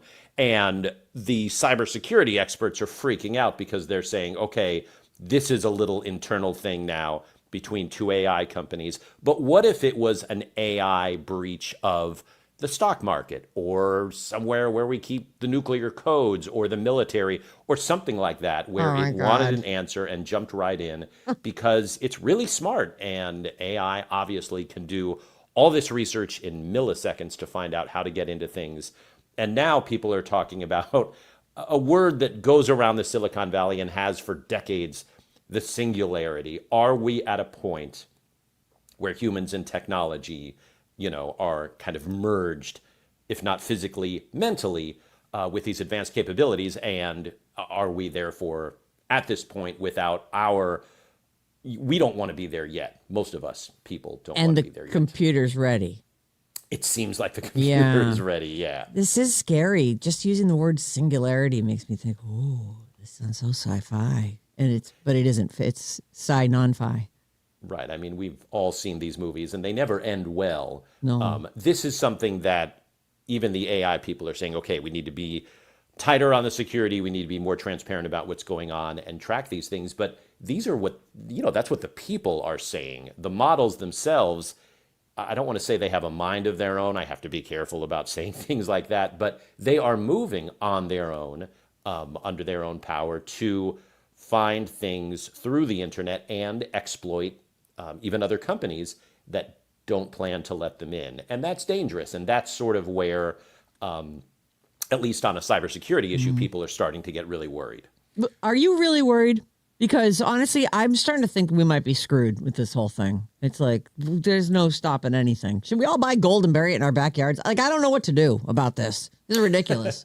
That's not a bad investment. But, it's worrisome because you have these titans of tech, the Sam Altmans of the world. He's the CEO of OpenAI, saying, if you plan this out 5 to 10 years, these models are going to do whatever they want, wherever they want, and we won't have to do anything, and they'll just be rolling on their own. And you almost want to take a step back and saying, okay, given what that could possibly mean, why are we still pursuing this? Because that goes beyond job creation and stock market gains and just gets into the concern of, are we letting these models do things that we don't want them to do? And we just had an example of that. If you work at Hugging Face and you're in their security, you were just breached, not by the mind or, a rogue employee of OpenAI, but simply by one of their unreleased AI models. Yeah. And so it could have been anything. Not your ordinary hacker. Right. And so for all of the convenience that this technology is giving us and the idea of solving problems and finding things and detecting tumors, and doing medical research, and these things are necessary and wonderful, there is something to be said for taking a step back on some of these things to just to make sure that they're not breaking into places we don't want them to break into. I have a question, Scott. So this is one of the things we talked about before you came on with us. Scott Budman from NBC Bay Area with us this morning. He's a tech reporter in Silicon Valley, which is a pretty big gig. The man. It's the gig. So we were talking about, this generation, the old grown-ups of today, have allowed things to get to this point, so we really can't be so, worried about our kids because we did this. So here we are hearing about this AI that has now just broken in on its own. So what if we wanted to just, not just pump the brakes, but stop it? It's enough already. We don't need this. We like our iPhones. Good tech there. Everything else, how about no? There's no stopping this, though. This is big business. Even if we stopped it, all the other countries aren't stopping it. It's just on, right? I mean, that's what we're up against. Right. And Sarah, you're right. If we pump the brakes or stop it, other countries don't. This is a technology it's out of the bag. Time has come. Right. Its time has come. And I mean that in some very positive ways as well. We're not all like me getting paid to be skeptical about AI every day. Some of us are out there saying, wow, this can really help in medical research and climate testing. It can help make offices more efficient and work faster and help writers. But on the other hand, because it's so computerized, it has Hollywood concerned. It has, anyone that deals with money concerned, obviously young people and the job market concerned. And every new thing is a double-edged sword like this. Yep. And I think it's not so much we have to stop this and stop any of the progress, because there is progress, but better security and transparency is what we need. Because if this happened with a couple of companies, especially OpenAI, that has to be transparent and open about what they do, they're about to sell stock to the public and literally be public, like we know everything. But how do we know this isn't going on a smaller level with other companies and other AI models? And where does that stop? Right. And so the security in this, and really tech security, cybersecurity, is a gigantic industry as well. And every once in a while, when it's like, hey, the cloud is hot or the internet is hot, security jumps up and hires more people because we find gaps in the security with anything new. And so I think that's what needs to happen now is we have to figure out a way to keep models in their sandboxes, to keep things from breaking into other things. And containment. Yeah. And so as much as right now you can say, oh, wow, it's a great time if you're in AI or if you're in computer, semiconductors, it should also always be a great time to be in security because it will always be necessary because we have these individuals, these geniuses that want to get these things out, and maybe they're not thinking it all the way through until there's a breach of something. And so, you need to be open about this stuff, and we need to track it every step of the way. Well, and we keep using the term we, but we aren't can't involved do in any of this stuff. Yeah, this is... That's the point. We are standing here going, what happens next? If we want to stop this, we can't. And if we want them to do better with security, what is the move? How do we get them to do that? That's the part where we're like, There's the disconnect. you're caught, right? Right. There are a couple of ways. I mean, eventually you can become shareholders of these companies. You can go to the stockholders meetings and say, here's what I'm concerned about. Also, and this is something that people have varying degrees of fear or agreement with, government is getting involved. You're starting to hear the administration saying, we are going to come up with AI protocols. And that is absolutely scaring the pants off of the tech industry right now, because tech, although it wants some political power, it also wants politicians to be hands off. The attitude has always been, we know what we're doing. You guys are several steps behind. Leave us alone to innovate, create jobs, create wealth, be, autonomous and independent. And if we get some of these problems that make people nervous, not to mention, honestly affect their lives, the government will get involved. And that should be an incentive for these scientists, these technologists, to say, we need to make this safe. We need to make this open so that people look at this as a technology that has some positive potential, instead of literally booing any mention of AI at a graduation ceremony, worrying that it's going to take our and our children's jobs. It's really becoming kind of a pitchfork moment. People are worried about data centers. The AI industry has a big image problem, and it needs to work on that. And one of the big ways to work on that is to convince people this is safe and can actually help their lives instead of take things away from them. Scott Budman from NBC Bay Area and also part of the Alice News Network. So that brings to question, on my drive in today, I saw this billboard that said AI dread? ? Call us. And there was a number there. And this is marketing, right? Oh, what's that? So I look it up when I get in here, and it's a company called Notion. And these Hugging Face, never heard of them. Notion, never heard of them. There's a million of these AI companies out there working on their piece of the pie. Yep. And so while we are aware of ChatGPT, there's a lot going on out there that we're not aware of, and I don't know how we're going to manage that. Yeah, and this is an interesting sort of PR marketing campaign. This is it's an AI company, you're right.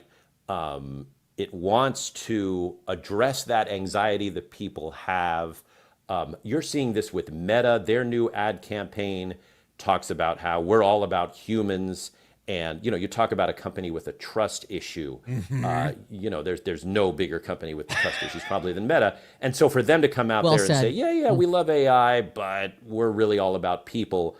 They're trying. And I don't know if people will buy it. But if you're a smaller company, you have a chance to say, look, we're focusing on AI for, say, the healthcare industry. We're going to be wide open. We're not going to have our models, hack into other companies. And so you're starting to see some of this marketing stuff, and some of it is extra cute, the AI dread thing. I would say a more direct approach might be better, because we're talking about people that are, let's say, in their early 20s, and they're really, really skeptical about this technology. Even some of those who are working in these industries are saying, how long will I have this job? Am I working to displace myself? Right. And you can't fool a young, smart person. You just can't. And so these marketing campaigns are okay to a point, but I think you really just need to be open and say, here's what we're doing, and here's how we are going to do A but not B, and we're going to be open about that. And or here's how you could try C. Yeah, exactly. So the billboards, as much as, you drive up 101, literally every billboard is about an AI model. And that's where we are. Or just something no one knows what it is. I'm like, what is this even an ad for? I have no idea what that network is about. I mean, I've done that story before, and it's sort of like if you landed here from another planet, not to mention another state, you'd think we are as one mind, and this was true in the .com era, certainly true in social media, and certainly true now with AI. It's all about AI, and so this thing is so massive that we just need to make sure that the next generation trusts it. Because if you don't trust it, you're not going to study it. You're not going to get involved in it. You're just going to look for that C plan, and that that doesn't help the industry. They hurt themselves. Scott Budman, NBC Bay Area, another brilliant. Another great one. appearance. Thanks, And Scott. interestingly enough, we're going to take a quick break here. Thank you so much, Scott. How do people feel about movies made with AI? I am doing this story because I was so surprised by the reaction of these. Boo! Is it boo? Oh. It's not exactly what you think. So, Okay. Scott, great to talk to you. Thanks, We'll see you Scott. real soon. Thanks, you guys. Take care.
Alice, 97.3. Sarah Vinnie, Alice's morning show. Hello, Tuesday. Sunny out there. It's looking pretty good.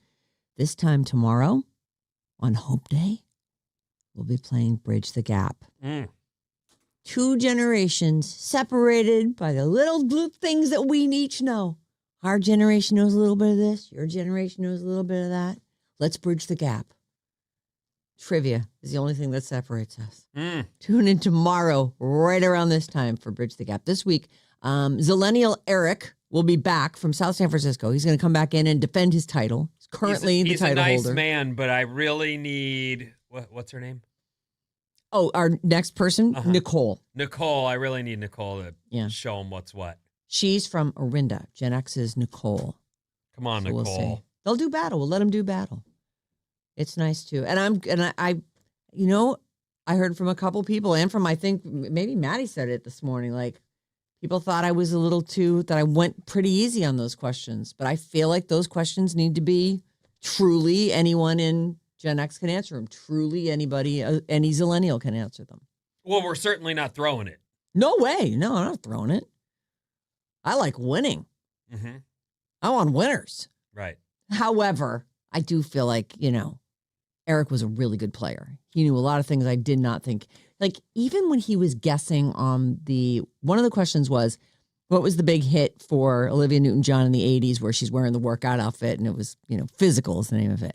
And he's like, he's working all around it and he gets to, let's work out. That's what he called it. I'm like, I almost feel like you deserve it. Like you worked back and forth and let's work out. So close. And yet so far, Eric. It's obvious he wasn't alive when that song was a hit because you wouldn't not know it. Right. Oh my God. You couldn't get away from it. Because you were in your mom's car going, oh my God, Mom, any other station. But I love Rick For Dees. the love of God. Any other station. Physical. Anyway, tomorrow, right around this time, Bridge the Gap. We're very excited about it. Working on our questions. Everyone's getting it all figured out. It's going to happen. It's going to be so fun. 800-400-3697. That is our phone number and our text number. And you can email us anytime, Sarah and Vinnie at Odyssey.com. Odyssey is spelled Audacy. We were just talking with Scott Budman from NBC Bay Area, and we were, hearing all the terrible things about AI that we should take care of. Who is this we? It ain't me. Well, it stands out because that is one of those things. Like, we are not, you said it earlier. Well, this generation, we're the ones that have let all this happen. What do we do to stop any of this? I vote, I read, I participate. I've gone to city council meetings and spoken. What have we changed with all of that? And there's nothing. I know. So who really is in charge? I know this is we. Oh, please. By the way, can you get me a quarter? Here. You have a quarter. Okay. You gonna flip it right now and see give me my quarter. All right, ladies and gentlemen. Love this. Right now, Sarah, I've got $50,000 cash on the desk waiting for you to take it, or $1 million for this coin flip. $1 million. Let's flip the coin. You're going for $1 million bucks. Will Sarah get $1 million or get nothing? It's one flip, and I'm not touching it. Heads. What'd you pick? Heads. I've chosen heads. It is heads. You're a millionaire. $1 million. Wow. All right. Natty, what are you doing? I got to flip now. Okay, you're flipping. You're flipping for $1 million. Yeah. And the coin flip, and you got to call it in the air. Yeah. Tails. It is tails. Oh my gosh! You're a Oh millionaire. my God, $2 million. All right, Bob, it's your turn. See you guys later. Bob, are you just taking the cash? Are you just gonna take or the are you cash? going to flip for $1 million? Yeah, I'll just take the 50K. Oh, boy. Oh, that's a letdown. And there goes And what our about you, game. Vinny? Come on. Oh, Come on, Vin. I am flipping. All right, here we go. Call it in the air. Heads. It is heads. Oh my gosh, Yeah! we're All on the won $1 way. million, except for you know what?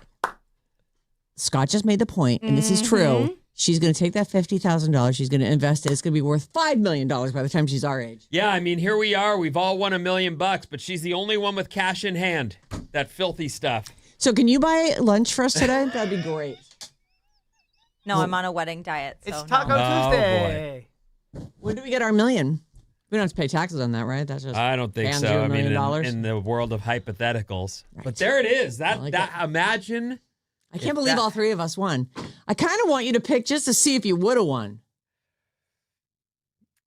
I have a feeling she's just going to boycott you and. You want to flip it? Yeah, I want to flip it. You call it, and we'll Okay. see if you would have won. Here, Okay. Vinny, you Except flip it's it. No, you not flip the it, you're right same there. because it's not the same moment, but You get an extra $12 on top of your $50,000 if you call it correctly in the air. Ready? Go. heads. Oh, boy. Oh, it's rolling.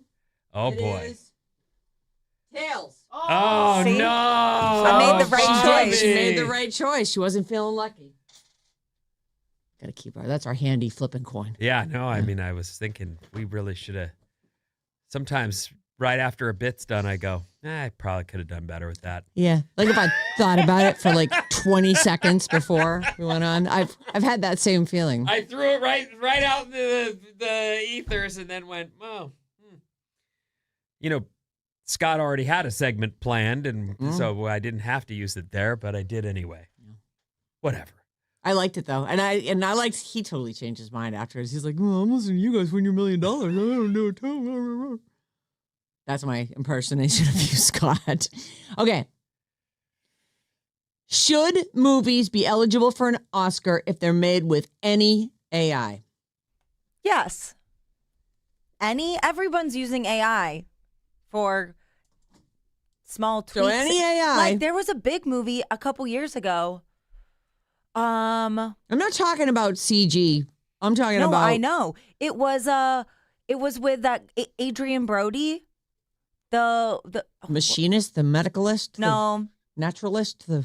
it was a bad movie. I hated it. It wasn't bad, but I hated it. Didn't he win The best- Brutalist. The Brutalist. Yes, that's and then he it. talked for like 20 minutes about literally nothing. But that aside, in the movie, he's from Hungary, he and his family, and they speak Hungarian in the movie, and they used AI to perfect the speech so that it was completely accurate. Hmm. Is that wrong? Yeah, because they're actors. They need to learn the language. He Well, won Best Actor for that. Look, I think You mean that AI did? we use AI now just when we Google something. So even the writers writing a Right. script would use Google to look something up to make sure they're, Pronunciation was perfect, whatever that right. might be. So I don't think you can blanket. It's so integrated. But it it's can't be impossible to get part away of the from. filming process. That's, I think, where the art and the So you're- human aspect of things comes into play. Is you can't say, can you just put another character in this screen for me, AI, and then suddenly it's there. Or take that one out.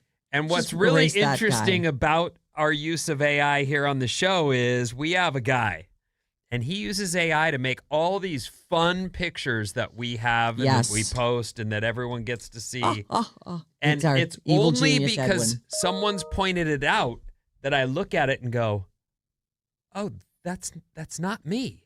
Or that's not my hand. Or like you start to see Right. where it's just become this mashup which just keeps part of your face, It is enough of your face really to be funny. recognized. Yes. Like it sort of looks like you. If you just glance at it, it's like there's Sarah and Vinnie, and you look at it, you're like, that's not me. That's That's not my not hand. you. Right. So it is weird, and I think that's where you get into, no, you shouldn't be using it for that. Okay. Well, the question is, should movies be eligible for an Oscar if they're made with any AI? So give me your answers. No. They should not be eligible if there's any AI involved. Yes. You say yes. I say yes as well. Well, this is actually perfect because 34% of you, 33 1/3% of you, have just said no. And that's exactly the ratio. For 15,887 people in a new poll, 34% say movies should not be allowed to contain any AI to be eligible for an Oscar. I think those people are not really. I don't really understand AI. If that's their answer. Oh, you got a rebuttal for that? Like it's you. You wanna fight you about can't it? even Google something without using AI. It happens automatically. Right. Here's what I would say just in general is that the Oscars started out as a promotional tool to to promote movies and to promote actors and actresses. Yes. It's become more than that in the years since it was inventorated. It's an award show for art. There shouldn't even be such a thing. Right. And yet, we're trying to reward humans for creating art that has meant something to us. Right. And so I believe that anything with AI just shouldn't be allowed for an Oscar. You can love a movie that used AI. You know what's interesting is that you're almost making my point feel clearer. Like was a promotional thing. And this is how art is being made now. And it was inevitable that it was going to be incorporated into it. Like, I almost feel like, yeah.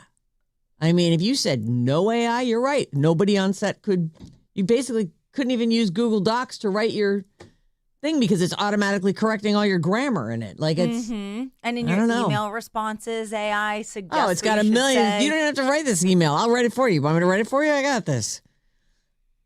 Here's 10 responses you can choose from. Like, oh my God. I realize what you're saying is the use of AI, but I think what they're talking about is in the filming and the finished product display. Yep. And I do think that should we can draw the line wherever we want. Right. We're back to the we again. And where do we vote? We don't even get a vote. No. I think vote. The union probably has a vote for that. Oh, the union says no. Yeah, the no taking your voice and making it AI. I mean, ultimately, no AI listening to you and becoming you.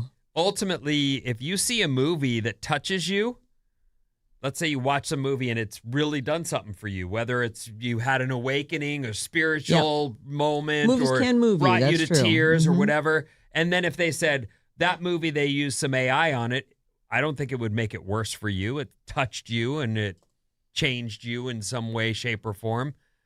To me, that's okay. That's not the same as winning an Oscar. Right. But totally. But these are parameters that we've made. It's all made up, so we can change it anytime we want. So it's arbitrary. And then as these tools become more and more prevalent and work their way further and further, if you had asked me 5 years ago, you think you'll use AI to do all? I'd be like, why would I ever use that? How would I even do it? And then it just makes it easier and easier. And like you say, Google. I didn't even realize I was using what that was when it first started popping up those summaries at the top and offering all these different options. I was like, Google's awful helpful. I remember hearing, and I think it was Eddie Vedder was one of the guys that I can name check, but him being about Grammys and things. How is this song better than that song? That's not even definable. So you like it better, but what about art is not about winning an award, except that it is, and we like seeing you all dolled up at your, events. Yeah. So it's a made-up thing. Didn't Jim Carrey say that into one of his he got honored with some lifetime achievement? They're like, this is the only way they could get me to come to the ceremony. Mm-hmm. No, he has done that more than once. Very sharp. One of his great speeches was about how he is not just an actor up here presenting, he's a 2-time Golden Globe winner up here presenting. And when I lay my head down for a good night's sleep, I dream about being 3-time Golden Globe winner Jim Carrey, because then I would be enough. That's the speech. And everyone in the crowd is laughing because they know what he's saying to them. None of this means anything. It's made up and it should not be what you're in pursuit of. But it does get you more money down the line. Got an interesting text from 925. I work for an AI company that is heavily partnering with movie studios. AI is literally producing movies quicker and for less. Yeah. So the ability to make free, more basically. movies with less money is a major positive. They are able to edit in real time if they don't catch the right scene or want to make adjustments. Those brilliant minds are still being used who do the costume design and other things to make the movies. Listen to this real quick, because you just reminded me of something. We went on a tour of ILM, Industrial Light and Magic, right here in the Bay Area. Over at the Presidio. Huge great. in the movie It was business. incredible. We went on a tour there, and they were talking to us about, and I believe at the time they were making Transformers or one of the Transformers movies. And the guy with us who was, showing us around said, there's an entire floor downstairs of computers rendering this movie as we speak. They're working on it round the clock, and they've got fans blowing to cool the things, and we're looking at this going, oh my God, this is how they're making all of those robots do their thing. And it was computer power. Yeah. So there's no question that computers are being used. And I bet you whatever it took to get that thing done, all that is probably half that now, if not even less. The computer power, I mean. Or maybe it's more like I wouldn't have any idea. And to me, that becomes the ticket price, like that becomes, if you have access to a server or whatever you'd call that could process that kind of information, and then you could just tell AI to make you the movie, like then now everybody can make a movie. And I'm not saying that's for better or for worse, but it is that Tilly Norwood. You remember that AI actress that a couple months ago? They're already maybe done with how long does it take? Processing power. I guess that's it. Well, they put her in a movie that they're going to do a wide release on. Right. My point was that what they were doing back then, this was 20-something years ago, involved that much computing power, and it's gotten even better. I bet you, right. So maybe it's more efficient, and they can process 16 movies at a time. And that's where... Or shows, whatever. AI is starting to probably get more useful. Right. Let me figure this out for you. Finish this scene for us. You got it. Oh, I'd love to. That'd be great. It's your creative spark that makes all this happen. Uh-huh. Oh, really? Tell me more. Anyway, according to this new poll, about almost 16,000 people, 34% say movies should not be eligible for an Oscar if AI is used in any way. 26% say they should be allowed to receive an Oscar if AI was only used for minor aspects, not otherwise defined. 27% aren't sure how to feel about it. I feel like I fall in there. I'm just not sure how to feel about that stuff. Like I've seen some amazing AI stuff that what did Robert Irwin call it? It's like incredibility dilution or something like. Are you talking about the crocodile hunter's son? Yeah. Okay. Remember the other day he was talking about how yeah. The things that are actually happening. Because he was saying, like, if you're looking, there's a mountain range and there's an elephant with an eagle with his wings spread on its back. And it's like, it's almost like just cute overload. Like, that's so great. Look at that. He said it dilutes. Dilutes what? The real images. Like and reality dilution? Of birds awesomeness doing dilution? Things. Yeah. Like the things that people do and birds and animals do. Like if you were like, oh, I spent my whole life trying to get this shot. I'm like, oh, yeah, well, look at this one. I took that shot and I put an eagle on top of it and stomped it with an elephant foot and put some mountains up. Mine's better. So 27%. I feel like this is me. I'm not sure how to feel about the subject. 6% believe even if you used it for major stuff, it should still be eligible because it's art. And 7% say, I don't even care. If it's made entirely by AI, it should still be eligible. Is it a movie? Then it's eligible. It's just weird. I thought that the Oscars had grown in importance, and especially as they've tried to talk about diversity in movies and, and so it's become this sort of, this is important. But okay, it's less important now if we're going to let computers be in the running for part of the prize. Right. All right. Best use of AI in an action film. Okay. Best use of AI for a supporting actress. I mean, there's like a visual effects category. What's wrong with that? That is true. That CG stuff. I mean, we've been looking at computer generated images in movies and buying it, and it is amazing. That's where all that computing power goes. I think the bummer probably for when I listen to these stories, I think about your son who trained in computer science and was a programmer. And now programmers are less needed than they once were. So this prestigious, Going further and further big away. money gig is now, no, we don't need you. Maybe something. We need you a lot less. Yeah, we would like you to be an AI expert. And my brother got into film because he loves making movies, and he does specific tasks that I don't doubt AI has either chipped away at or will at some point be in the running to take his job. And that's a guy who committed his life to film and the making of films. Is there any way he could work with an AI program and learn it real good so that he could be the guy wielding that sword? I don't talk to him in detail enough about what he does. Because I don't really understand it. He's a colorizer and he does certain different things in film. Erases the pimple on Scarlett Johansson's face in every frame of a movie. Like he's done but I don't know if any minute now AI is about to take that job from him. I don't know. Right. You know, there's this awesome documentary series on Netflix. I can't believe I'm recommending a documentary. It's called The Movies That Made Us. There's one on Home Alone, and there's one on Jurassic Park, which is one of my all-time favorite movies. Are they like deep dives into each of these movies? Yes, it's Okay. kind of like the magic of how every movie almost didn't happen. Oh. And in the Jurassic Park one, they talk about how this was the first time that they used computer graphics in such a way to make the dinosaurs.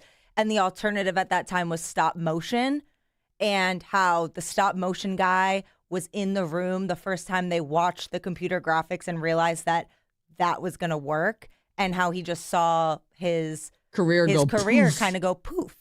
But does that mean that we shouldn't have moved forward with No. computer graphics? I don't think that. What I'm saying though is I'm seeing the in real time people be eliminated Right. from the process, and that it's not changing my life necessarily, but I see people who've committed their lives to film and watched the progress leave them behind. Yeah. That's sad to me. It is sad. But for I sure. also know DJs, radio people have watched technology eliminate any kind of security they could have had. Yeah. Because now they can just, we've got apps and we'll just, there's no more syndication. But there's also the creation of new jobs as technology evolves. Like me streaming us on YouTube right now, that wasn't a job when you guys started. So True. I wouldn't have been here to do that. We never would have known you.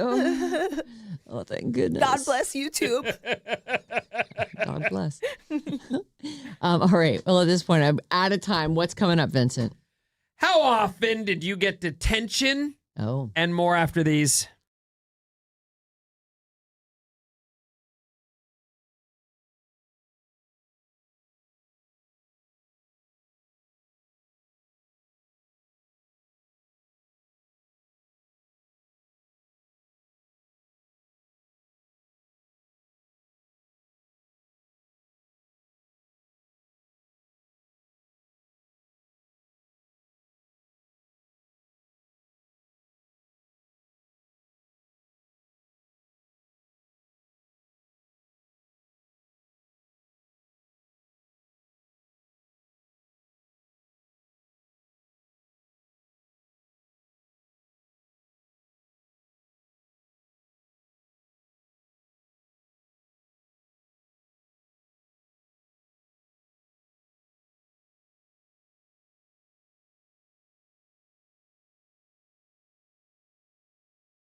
no. Alice 97.3. Sarah Vinnie, Alice Morning Show. We are live on YouTube right now. Hello. But if you missed any of the live drama, and there's been some drama today, you can watch it all the madness, and some stuff that we regret. It's all at Radio Alice 973 on YouTube. Subscribe for your daily dose of chaos. What's up, everyone? This Alice Report is brought to you by Bad Advice. Your problems and our solutions. Email badadvice973@gmail.com and tune in Friday at 7 a.m. and see how we can fix you. I think we got a bombshell for Friday. I send more. I've got the answer to the whole like three-way thing from last week. Is that the bombshell? I think so. I've only read a little bit of the first part of it, and I was like, oh my God, this might be. I mean, I'm going to have to read it, so I'm familiar with it at least. You know, pre-reading. You know all about that, right, Ben? I just think that this one is, I'm so interested that what I really want is for you to do it right now. I'm not doing it right now. I know. Friday at 7. And if you miss it Friday at 7, don't worry. It's going to be clips. It'll be a clip on Instagram. It'll be a clip on YouTube. Come on. Stop it. Anticipation. It's making you wait. How about now? It's making you wait. All right, ladies and gentlemen. Sunny and in the night. We've got a heat wave. We've been in one. It's just summer. It is summer. It's hot. Yep. It's been really hot. Annoyingly hot. Yeah, well, it's going to get worse. They say Death Valley could hit 130 this weekend. Jesus. It's unlivable. Palm Springs, 120. Oh, man. These are all records. Really? Vegas could hit 110. I'm sure they've hit 110 before. I'm sure. Actually, 130, like, you can't, right? Everyone has to flee. You can't be there. Well, it is called Death Valley, so there's that. I mean, what were you thinking you were going to find in Death Valley? Well, there are times of the year when Death Valley's beautiful. Okay. Big, bloom of the wildflowers. Well, I know some people who camp there every year. In July? No, they do not camp there in July. Right. 130? What is this? The Sahara Desert? What is going on? It's summer in California. That's all I can say. I just know that it's going to be hot, so everyone try to stay cool. There's that. Now, I've got a few things to get to. First of all, I believe it's Maddie who, all eating cereal in bed right next to someone trying to sleep aside. Yeah. Maddie is someone who has said his favorite reward or dessert or treat. Thank you. Yep. His favorite treat is treat yourself around donuts. Donuts. Yep. He's a donut guy. Yes. Yeah. Okay. Would you still say that's the truth? That's the favorite? Oh, yeah. What if I had an ice cream sundae, like hot fudge, caramels, and whipped cream, nuts, whatever ice cream of your choice, or a donut? I mean, come on. Well, I think to make it fair, I would have a few donuts. Versus like a pile of donuts. Pile of donuts versus an ice cream sundae. I'll take a pile of donuts. So let me ask you if you have a favorite donut shop. Is there a place that you would say, well, you can't beat the donuts at Bob's? If I have my choice of donut makers, I go with. There is one in Alameda called, I believe it's Donut Petite. Yeah. Donut Petite? It's a French donut place. I like crullers. Oh, like Donut Petite. Donut Petite. Yeah. Oh, it's so cute. Yeah. You think that's what they're going for? Yeah. Wait, yeah, I like it. There's a stand on Market Street, less than a block from here, that just opened recently. That's called like Petite Donuts or something like that. Do you think it's related? It could be. Your favorite donuts? That's dangerous. Yeah. I was expecting you to name check one of the most famous donut places. And what's really weird is I saw they're opening a location here in the Bay Area, and I went, oh, there's a second store. It turns out Randy's Donuts. Oh, I never heard of Randy's. Yes, you have. No, They're movie famous. It's the giant donut on the roof of the building in L.A. Nope. Randy's Donuts. You've seen it in movies a million times. When I lived in LA, Randy's was my spot. Okay, 100%. So you do like Randy's. I love Randy's donuts. Okay, yeah. so Better than Don Appetit? Yeah, I think Okay. Randy's has some What's so crazy great about 'em? donuts. I don't know. I've never had one. Yeah. They are in movies and on Is it TV all the because time. because of the iconic giant donut thing? on the roof of this location in Inglewood that ends up getting filmed all the time. So when I saw there was a second location, I went, oh, let me look that up and I'll make that announcement. The Bay Area is they have a 20 or 30 locations nationwide. already. This isn't, yeah. They And- don't all have the donut. That's No. the thing, right? but it's Burbank, Culver City, Downey, LA Airport, North Hollywood, Anaheim, Costa Mesa, Santa Ana, Chula Vista, Mission Vieja. Like they're in Arizona, they're in New York City, Nevada, Georgia, and now in Santa Clara, opening on July 31st. Isn't that where Psycho Donuts is as well? Psycho, okay. Which is Psycho another Donuts is great shop. Campbell. Now I just looked up Psycho Donuts as well because I was like, oh, well, I know Psycho Donuts is where we started the Secret Show. Very that was first our one we first did. live Secret Show. Was that Psycho Donuts Was in at Psycho in Campbell. Was it Campbell? That's what I thought. And they are not there at the moment. Yeah. I looked it up, and they're apparently looking for a new location. Then I was like, growing up in 10th grade, I went to a place called Ace Donuts every day. Oh, every day. Every day. 10th grade. This is, You gotta love being in 10th grade and be able to eat all the donuts you want. didn't even think twice about Right. it. They're still there Oh, in the same location that they were in when I was in high school, walking by and getting a donut and a Coke. if you walk into a donut shop, Mm-hmm. and you can only have one donut, what kind of donut do you buy? Right now, my donut of choice would be one of those maple bars.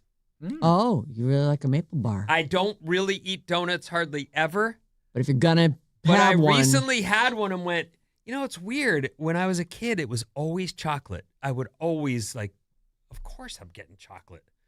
As I've grown up, you mean like the whole donut itself is chocolate, no, like a chocolate just donut? like the chocolate or Instead of being frosting. glazed, it has the chocolate ring Yeah, on top. I would always go chocolate. Mhm. And now as I've gotten older, I'm less likely to go chocolate, more likely to go other. Carrot cake, maple bar, some other thing. My mouth is watering right now. Anyway, Ace Donuts is still there. Psycho Donuts is currently looking for a new location. Randy's Donuts is opening on July 31st in Santa Clara Nice. on Homestead Road. Awesome. There you go, Maddie. You can go get your favorites. Mm. And is their thing that their donuts are giant or... Yeah, they have lots of different. They're kind of like Psycho Donuts, where they have like the one with the fruity pebbles on them, and Yes. which is my favorite. peanut butter and bacon. Yeah, donut, stuff yeah. like that. But the one with the fruity pebbles. Mwah. Movie famous Randy's, now here in the Bay Area. Earlier, I asked a question of Scott Budman and everyone else. Yeah. Which would you pick? 50,000 cash or flipping a coin for $1 million bucks? $1 million. We all chose the coin and we all won. Except for Bob, who didn't choose the coin. She took the 50K, and when we flipped it just to see, she would have lost the $1 million. All three of us did it. All of this comes from a poll that was given to Americans. And I like it. they found that 65% of Americans would Flip the coin. take the What? 50K. Oh. 25% would flip the coin for $1 million and risk walking away with nothing. Why only? That doesn't add up. What's the other ones? Are just like, I don't know. What'd I 10% aren't sure what they do. Oh. Yeah, you For got what it's worth, the gotta go region with for the it. most gamblers is the West Coast. Midwesterners were most likely to say, give me the 50K. I want the money in hand. And Well, men, 50K is nothing to sneeze at, No, so it's it's not, not. It's but not. $1 million. 50K for me doesn't change my life the way 1 million does. No, I agree with that. That's what I'm saying. Mhm. Sure, I could, do some things with 50K. Yeah. But I could really do some stuff with $1 million. But and I swear the first thing that crossed my mind when I read this earlier today was Get a yacht. the Survivor thing. Oh, yes, I know. That you got to be that hero, you got to risk it all. Yep. And he won. Devin did it. Devin's flipped a coin, and it was either he goes home or The prize money doubles $2 to $2 million. Also, men were a lot more likely to flip the coin for the money than women were. I am very manly. There's the follow-up There's that. on that. I like it. A routine, I love that question. I know, it was fun. A routine traffic stop turned into an unexpected delivery room. I like doing these stories because police, firemen, when they clock First in, responders. they are people dealing with all kind of stuff Yep. at work, of all the places. When a police officer in Jersey named Dominic Hodson pulled someone over, Yeah. it turned out she was pregnant and giving birth. Was she driving? They say here, the police officer in Jersey named Dominic Hodson helped get a woman give birth in a Wawa parking lot. Oh, wow. The woman and her husband were on the way to the hospital, but they stopped because they weren't going to make it. The cop said he wasn't expecting how slippery the baby would be. Oh. And added, Why does it have to be it's a natural. You were covered in that at one point. I know, but I didn't have to, know about it. Or deal with someone else's slipperiness. Like, let's keep But that you in the cut family. the cord. You must have. I did, but they made me. I actually said, no, I'm okay. And they went, come here. Here's the scissors. Now snippity snip. That's the most used story I've ever heard. No thanks. I'm good. I'll just stay back here. I'm good right here. Dominic said, it was a little nerve-wracking. I don't have any children. I never delivered a baby, so I didn't know what to expect. I didn't know it would be so slippery. But that baby now should be named Dominic, right? Or Wawa. Or Wawa. Yeah, Wawa. If you don't know what a Wawa is, because I wouldn't have known if I hadn't lived in Philly. Is that where we got the Wawas? Yeah, that's where the Wawa was. They're yes. in these. They're like a 7-Eleven, but better. They're like they're good. They're kind of woodsy Wawa. I always think of them as being like kind of cooler. I thought they were a step up from the usual mini market. Yeah. In that there's times I ate there. Yeah. Oh yeah, and back in the day when you guys were there and when I was growing up, they still make deli sandwiches, great sandwiches, but they used to they used to take the salami and carve it right up there for your sandwich. Like it was a full-on deli. Yes. Yeah, it was. It was good. Might have been because we were there in 96. We were there. Well, I was there like the whole year, and then you were there half the year. That would have been. Were you born in Philly? Yes, in Bryn Mawr. She was a little baby right down the street know from Bryn Mawr. us. So crazy. Yeah. Weren't the headquarters for Odyssey in Bryn Mawr? I don't know if they still are. I believe so. Yeah. Anyway. That's so crazy. I met somebody the other day when I was out day drinking who was also born in Bryn Mawr Hospital. Isn't that weird? That you were out day drinking? It is. No, not that It's far, awesome. I get really obviously. tired. Oh, it's the best. Then you I can like go that home you and can eat do that. and Yeah. go to bed early. Yeah. I like it. I mean, I would like it since You don't like it. Well, right. I mean, I And can't do it. Let's not so. like that anymore. I do Well, it in don't your worry. honor. Thank you. I want you to. Anyway, Sarah, Yara. were you a teacher's pet? Some of my teachers I was, I could see you just angling to. but other teachers hated me. Why? Well, I just did Wait. not care about their class. You're either well liked or hated. Yes. I had like my art teacher and my music teacher loved me. I had an English teacher, Mr. Kellerstead, one eye off to the side. He was great. Why does that make the... Because every time I think of him, I just see that wonky eye going. And then later in life, I was a bartender at like a local joint near my house.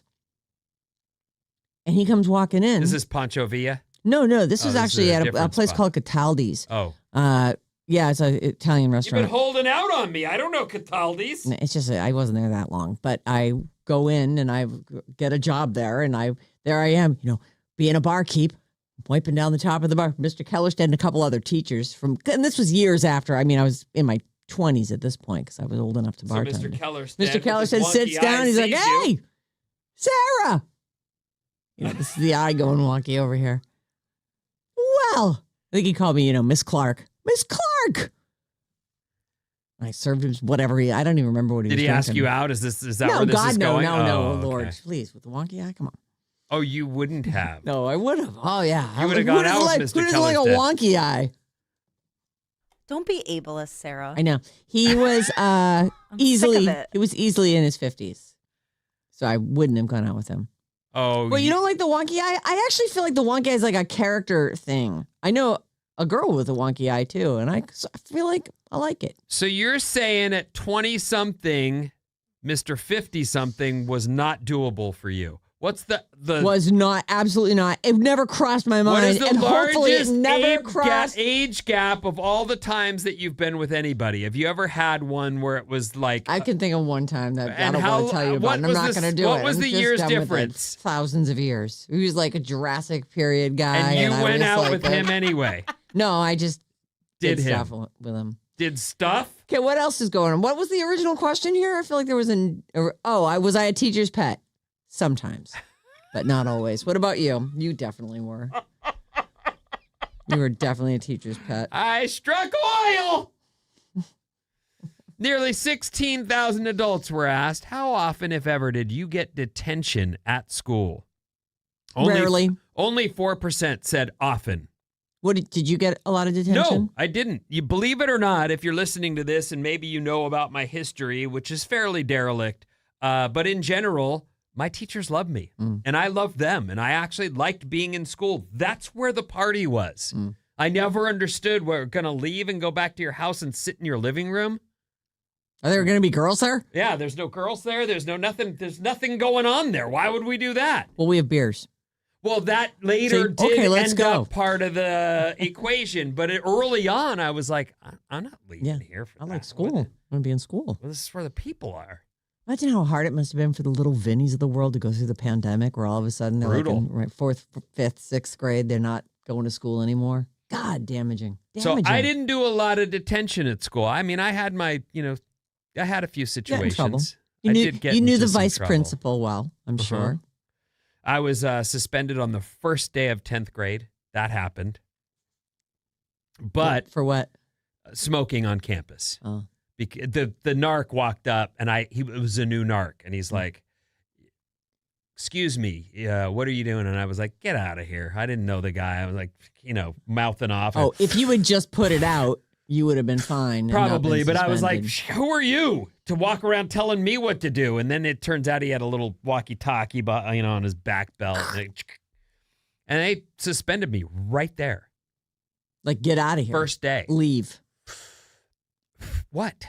God, you're such a punk. Well, you didn't smoke in 10th grade? No. Oh. Anyway, 13% of people said sometime. Bob, how much detention did you do in school? I got suspended once. Oh, you did? Oh, wow, What'd that's you exciting. do? Well, it's a little bit dark. I had a friend who came in one morning to school, but they would corral us all in the cafeteria before we went to homeroom, because as the buses arrived. I see. And I had a friend who came in crying and said that over the weekend, this boy who was in a grade above us had assaulted her when she was at his house. I won't get into the gory details, Okay. but I was like, this is How old are you? unacceptable.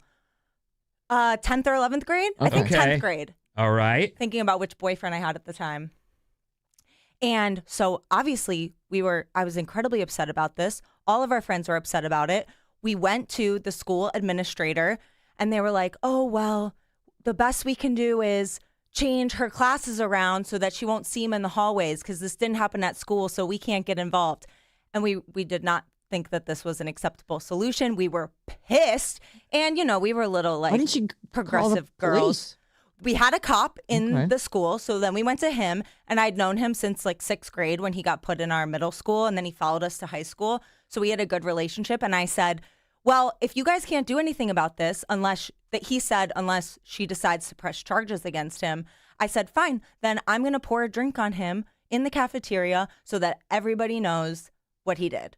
And he said, haha, that's not a good idea. Don't do that. And I said, okay, we'll see. So the next day at lunch, I bought a raspberry iced tea, a Wawa iced tea, in fact. Ah. And I walked right up to his seat and I poured it on his head. But did you yell at him like, this is what you get for being a rapey jerko. No, but the rumors were swirling. You know what I mean? Yeah, Like, already. people knew exactly why I did it. And so then they found out at school, and he pressed charges against you. And He you got pressed charges against me and threw the police officer at our school, and our police officer threw them out and never filed them. Oh, good. Shoo. And I got suspended for one day, and it was on a Friday, and there was a dance that night, and I went anyway. And nobody said anything. She's such a rule breaker. That's a good story. That is a good story. And way to stand up for your friend. Mm-hmm. Next. Oh, Jesus. No, there are no. 800-400-3697. Maddie's on the show. Oh. There is a huge controversy going on in Santa Clara. About the donuts? About the donut show. Because, and I'll read one of them, but I got a mountain of text about this. Good morning. Randy's is going to open across the street from Stan's Donut. Stan's is a Santa Clara legend, the GOAT. So the talk is how the donut wars are going to be going on. G from Santa Clara on the app.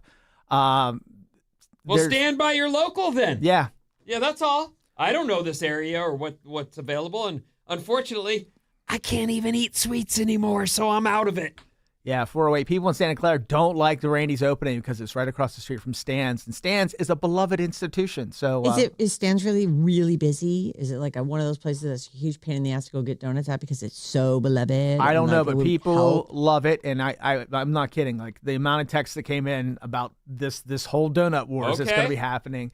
I wonder if, because Randy's, the only reason I know what Randy's is because of the one location that gets in movies all the time, and it's the one with the big giant donut on the roof. Yeah, do they do that at all their locations? The big giant donut? No, I've seen a couple locations with it, but not.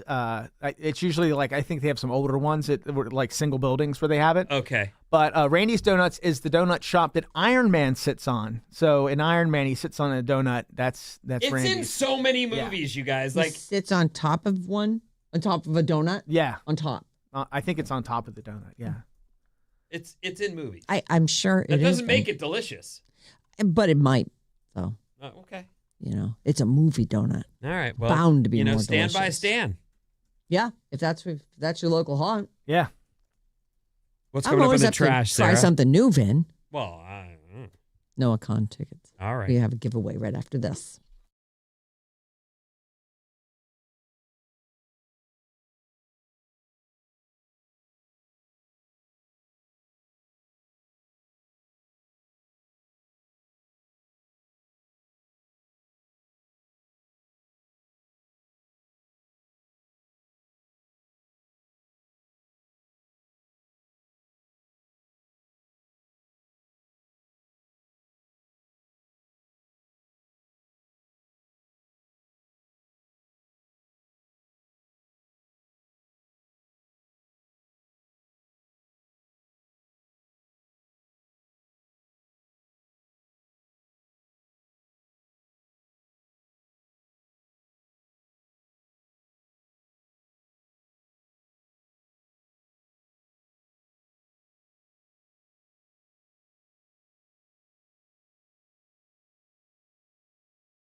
these beautiful things that you got. Alice, 97.3, Sarah and Vinnie, Alice's morning show. How about some tickets to a kick-ass show, right? Sold out Noah Khan tickets. The code word this hour is stick. Like, Season of the Stick. Isn't that one of his songs, Stick Season? Does he mean like all the leaves have fallen off the trees, so it's just a bunch of sticks? Winter, yeah. Yeah. Or like Winter hockey in sticks. Vermont season. or whatever. Yeah. Noah Khan tickets for taking the word stick, STICK, to radioalice.com. You enter it in there. What's brown and sticky? Stick. A stick. Yep. What do you call a boomerang that doesn't come back? Stick. A stick. Yeah. Oh, good one. Yeah. I never heard that one. Yeah. I heard the brown sticky thing. Yeah, brown and sticky is like my that's one of my favorite joke. Like if you The boomerang is my go-to for kids. Yeah, I like it. Just a stick. Anyway, if you take the word stick and you enter it in at radioalice.com, you could find yourself in possession of a pair of sold-out tickets for Noah Khan on August 21st at Oracle Park. The word is stick. Radioalice.com is the location to enter it. Today at 12:05, Mason has another code word for you. And your last chance today is at 5:05 with Jane. It's hour's Jane. It's Jane. I can't do it. You can. Try again. It's Just pretend you're talking up like this. You It's just- Jane. It's Jane. It's Jane. It doesn't. It's Jane. I can't do Just like you're talking to a little kid. It's Jane. It's Jane. It's Jane. It's Jane. There you go. It's Jane. Just like you're talking to a little kid. Anywho, there's some tickets. Enjoy. 800-400-3697 is our phone number, and you can email us any old time, Sarah and Vinnie at odyssey.com. Carly Simon is in the news. She's 83. Okay, for $1 that I'll Venmo you so you don't have to touch it. I have no idea who that is. You know the song, You're So Vain. You probably think this song is but that's the thing. It's like the song is about them. So like, of course they know. Mm. So it's one of those paradoxical things. That's her? That's her. Yeah. She was like she reminded me of like if Mick Jagger and Steven Tyler had a baby, she would look like Carly Simon. She's got like got this a huge mouth. huge big You're mouth. right. She just had that perfect 70s look. She's just like, in jeans, bell-bottom jeans, like, little flowy hair and that big mouth. Yeah, there she is. Oh, boy, she's had some work done. Yikes. What are you talking about? What picture are you looking at? That one. Oh. But in the olden days, Carly Simon. I love Carly Simon. There's good songs. And You she don't did that. love her. Sure, I do. I want to go with love. You've never once said, I'm a Carly Simon fan to me, ever. I've known you 30 years. Yeah, that's true. I've heard You got me Aerosmith. there. You love them. Yeah. I like the look of her face in the olden days, though. She really. Her She's olden, unique looking. Mhm. Her olden days hairdo reminds me of Marianne, your girlfriend's hair. Mm-hmm. Wavy, brownish, Just blondie yes, hair. just wild lines made of hair. Mhm. Yeah, she's very, very cute. Anyway, what's the story? She's got Parkinson's. She's Come on. What is just- that? just be- All that time we're looking at her youthful good looks. Yeah. Her health problems started when she got like arthritis in both knees and one hip, and she had them all replaced. And then that was a very difficult. I don't know if at once, but she got them all replaced, whether it was one by one or let's just get it all done. I'll just lay here for 6 months. There were days when she couldn't walk without help, which prompted her to see the doctor, is what it says here. I'm like, don't you think she was probably seeing a doctor all along, what with the whole operation on her legs? Right. So then she was also, during that time, treated for skin cancer, basal cell carcinoma on her face. She says, the cancer was removed, but the surgery affected my appearance and made me more self-conscious about being seen in public. I've always been more critical of my appearance than anyone else could possibly imagine. Check out the irony of having written You're So Vain. And this gave my inner critic quite a lot of new material. Mm. It's just funny, right? She's exact way to know that she's like, I'm super self-conscious, super vain. And I We wrote all a are. song That's about somebody not unique else. to her. No, that is true. No one's tougher on you than you. Except maybe your mom. Yeah, sometimes your mom can be a real bitch. Not about my it. mom. No. She's the best, Yeah. but I've seen it.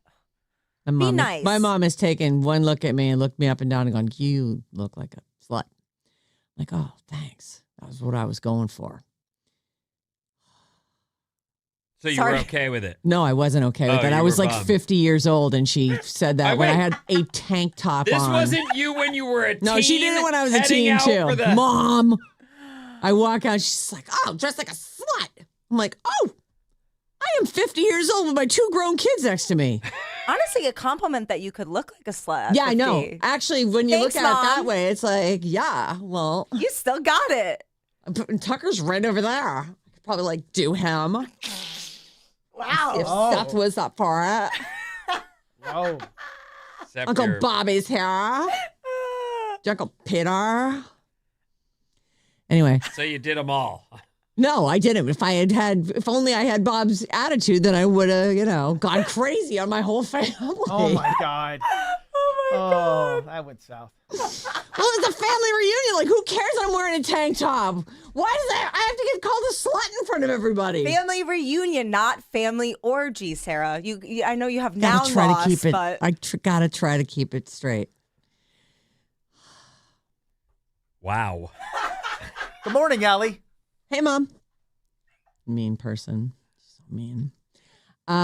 So Anyway, just to be clear, yes. tank tops are slutty.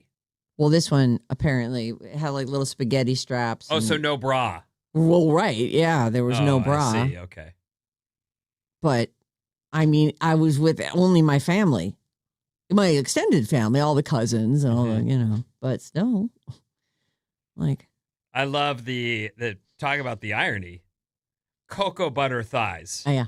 who laid out naked her whole life around all the children.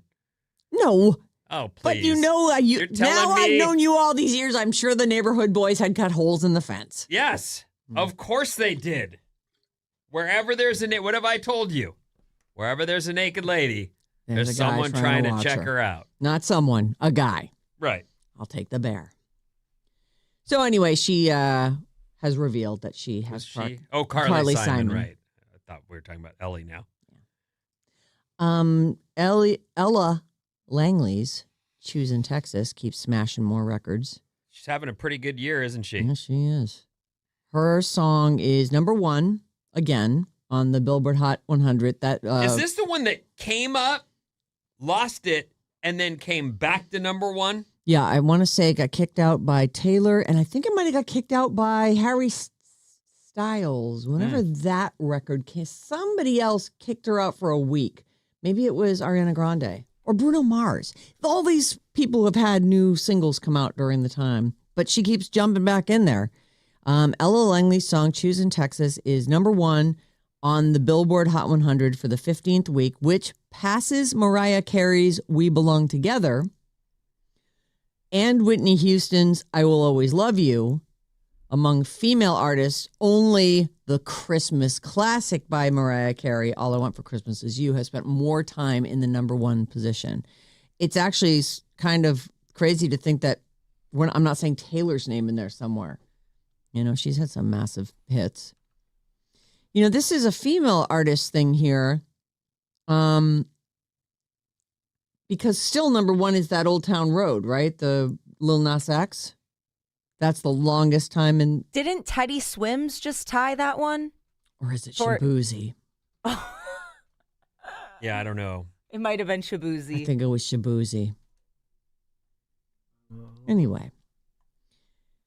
Maybe I'll look that all It up just for goes tomorrow. to show how strange these stats are and how they Yeah. don't really mean that much. 19 weeks is shared by Old Town Road and Shabuzi Oh. of our song. So they're tied. So if he can somehow get that to rise up one more time, he's the winner. Yeah. Who? Shabuzi. Did it have to be consecutive? No, that one's not. I don't think This that one's one is consecutive weeks. Oh, it is? Oh, you're telling me those that both have 19 consecutive weeks? Yep. That's amazing. That's great. Good for them. Okay, so there's that. And the next story is, it's a weird story. Luke Bryan, he's the country guy who's one of the judges on American Idol, or at least he was. Makes like $12 million a year doing that. A season, I should say. Okay. He's got a new song.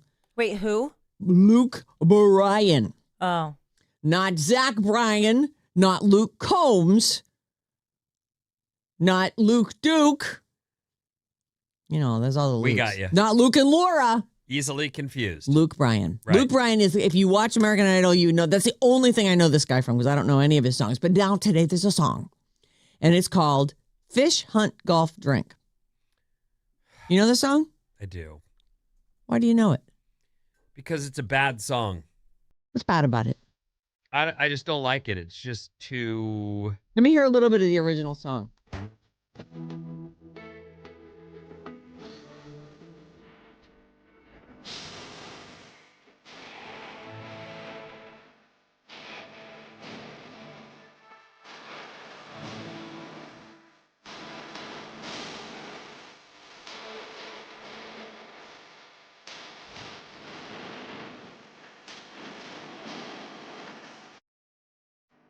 Okay. I mean, it's not for me. Little on the nose, don't you think? Yeah, I do like the. I like the little twangity there. I mean, but whatever. I'm sure there are people in a bar somewhere cheering when this song comes. Yeah! Oh, this song, A Country Boy's Dream. Okay, now a California duo called the Doohickeys, they're out of Glendale, has covered the song. They're like a comedy duo. Okay. They are a California comedy duo, the Doohickeys.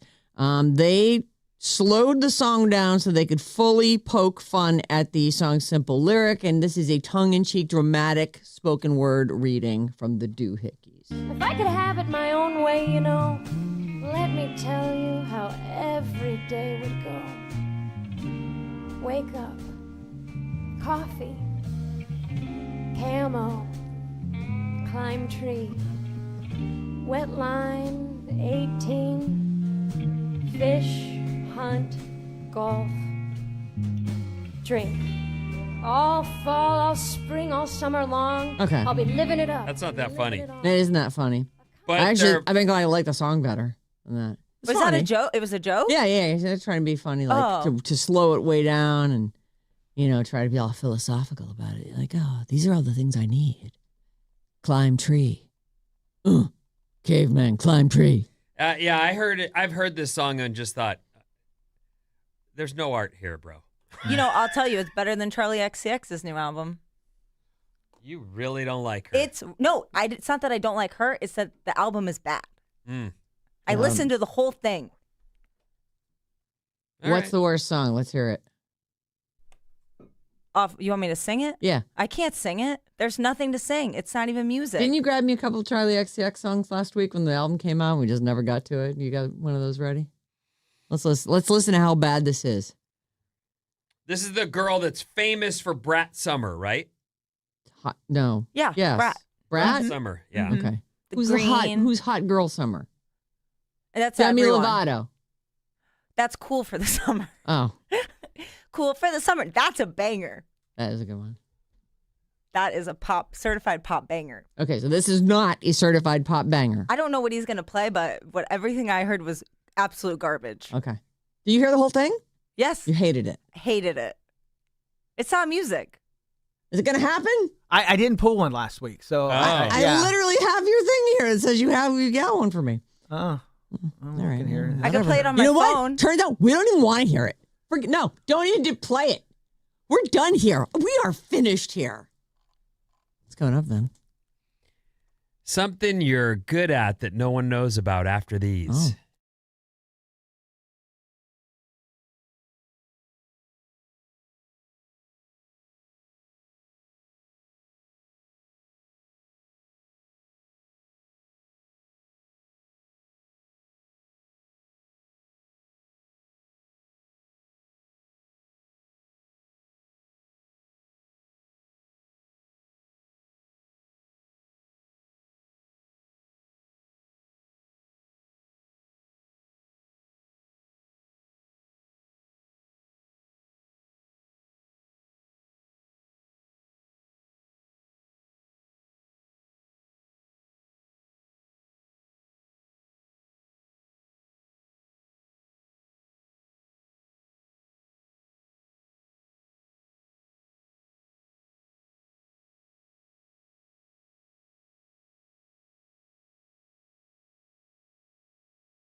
I don't know what any of that means.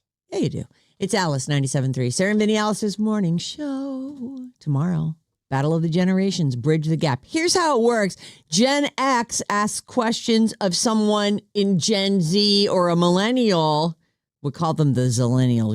You guys get mushed together, your two generations. It's because I'm on the edge. We'll ask you a question that any Gen Xer would know. And then you turn around and ask us, the Gen Xers, a question that anyone who's a Zillennial would know. That's how it works. Is that how it works? Yeah. That's how it works. That's how it works. So there are some people who are confused about how it works. And honestly, in the end, we all have fun. And we hold hands and sing Kumbaya at the end. That's a funny saying. Kumbaya. Just like the hold hands and sing Kumbaya. I haven't heard that in a while. Yeah. Did you used to sing that when you were a kid?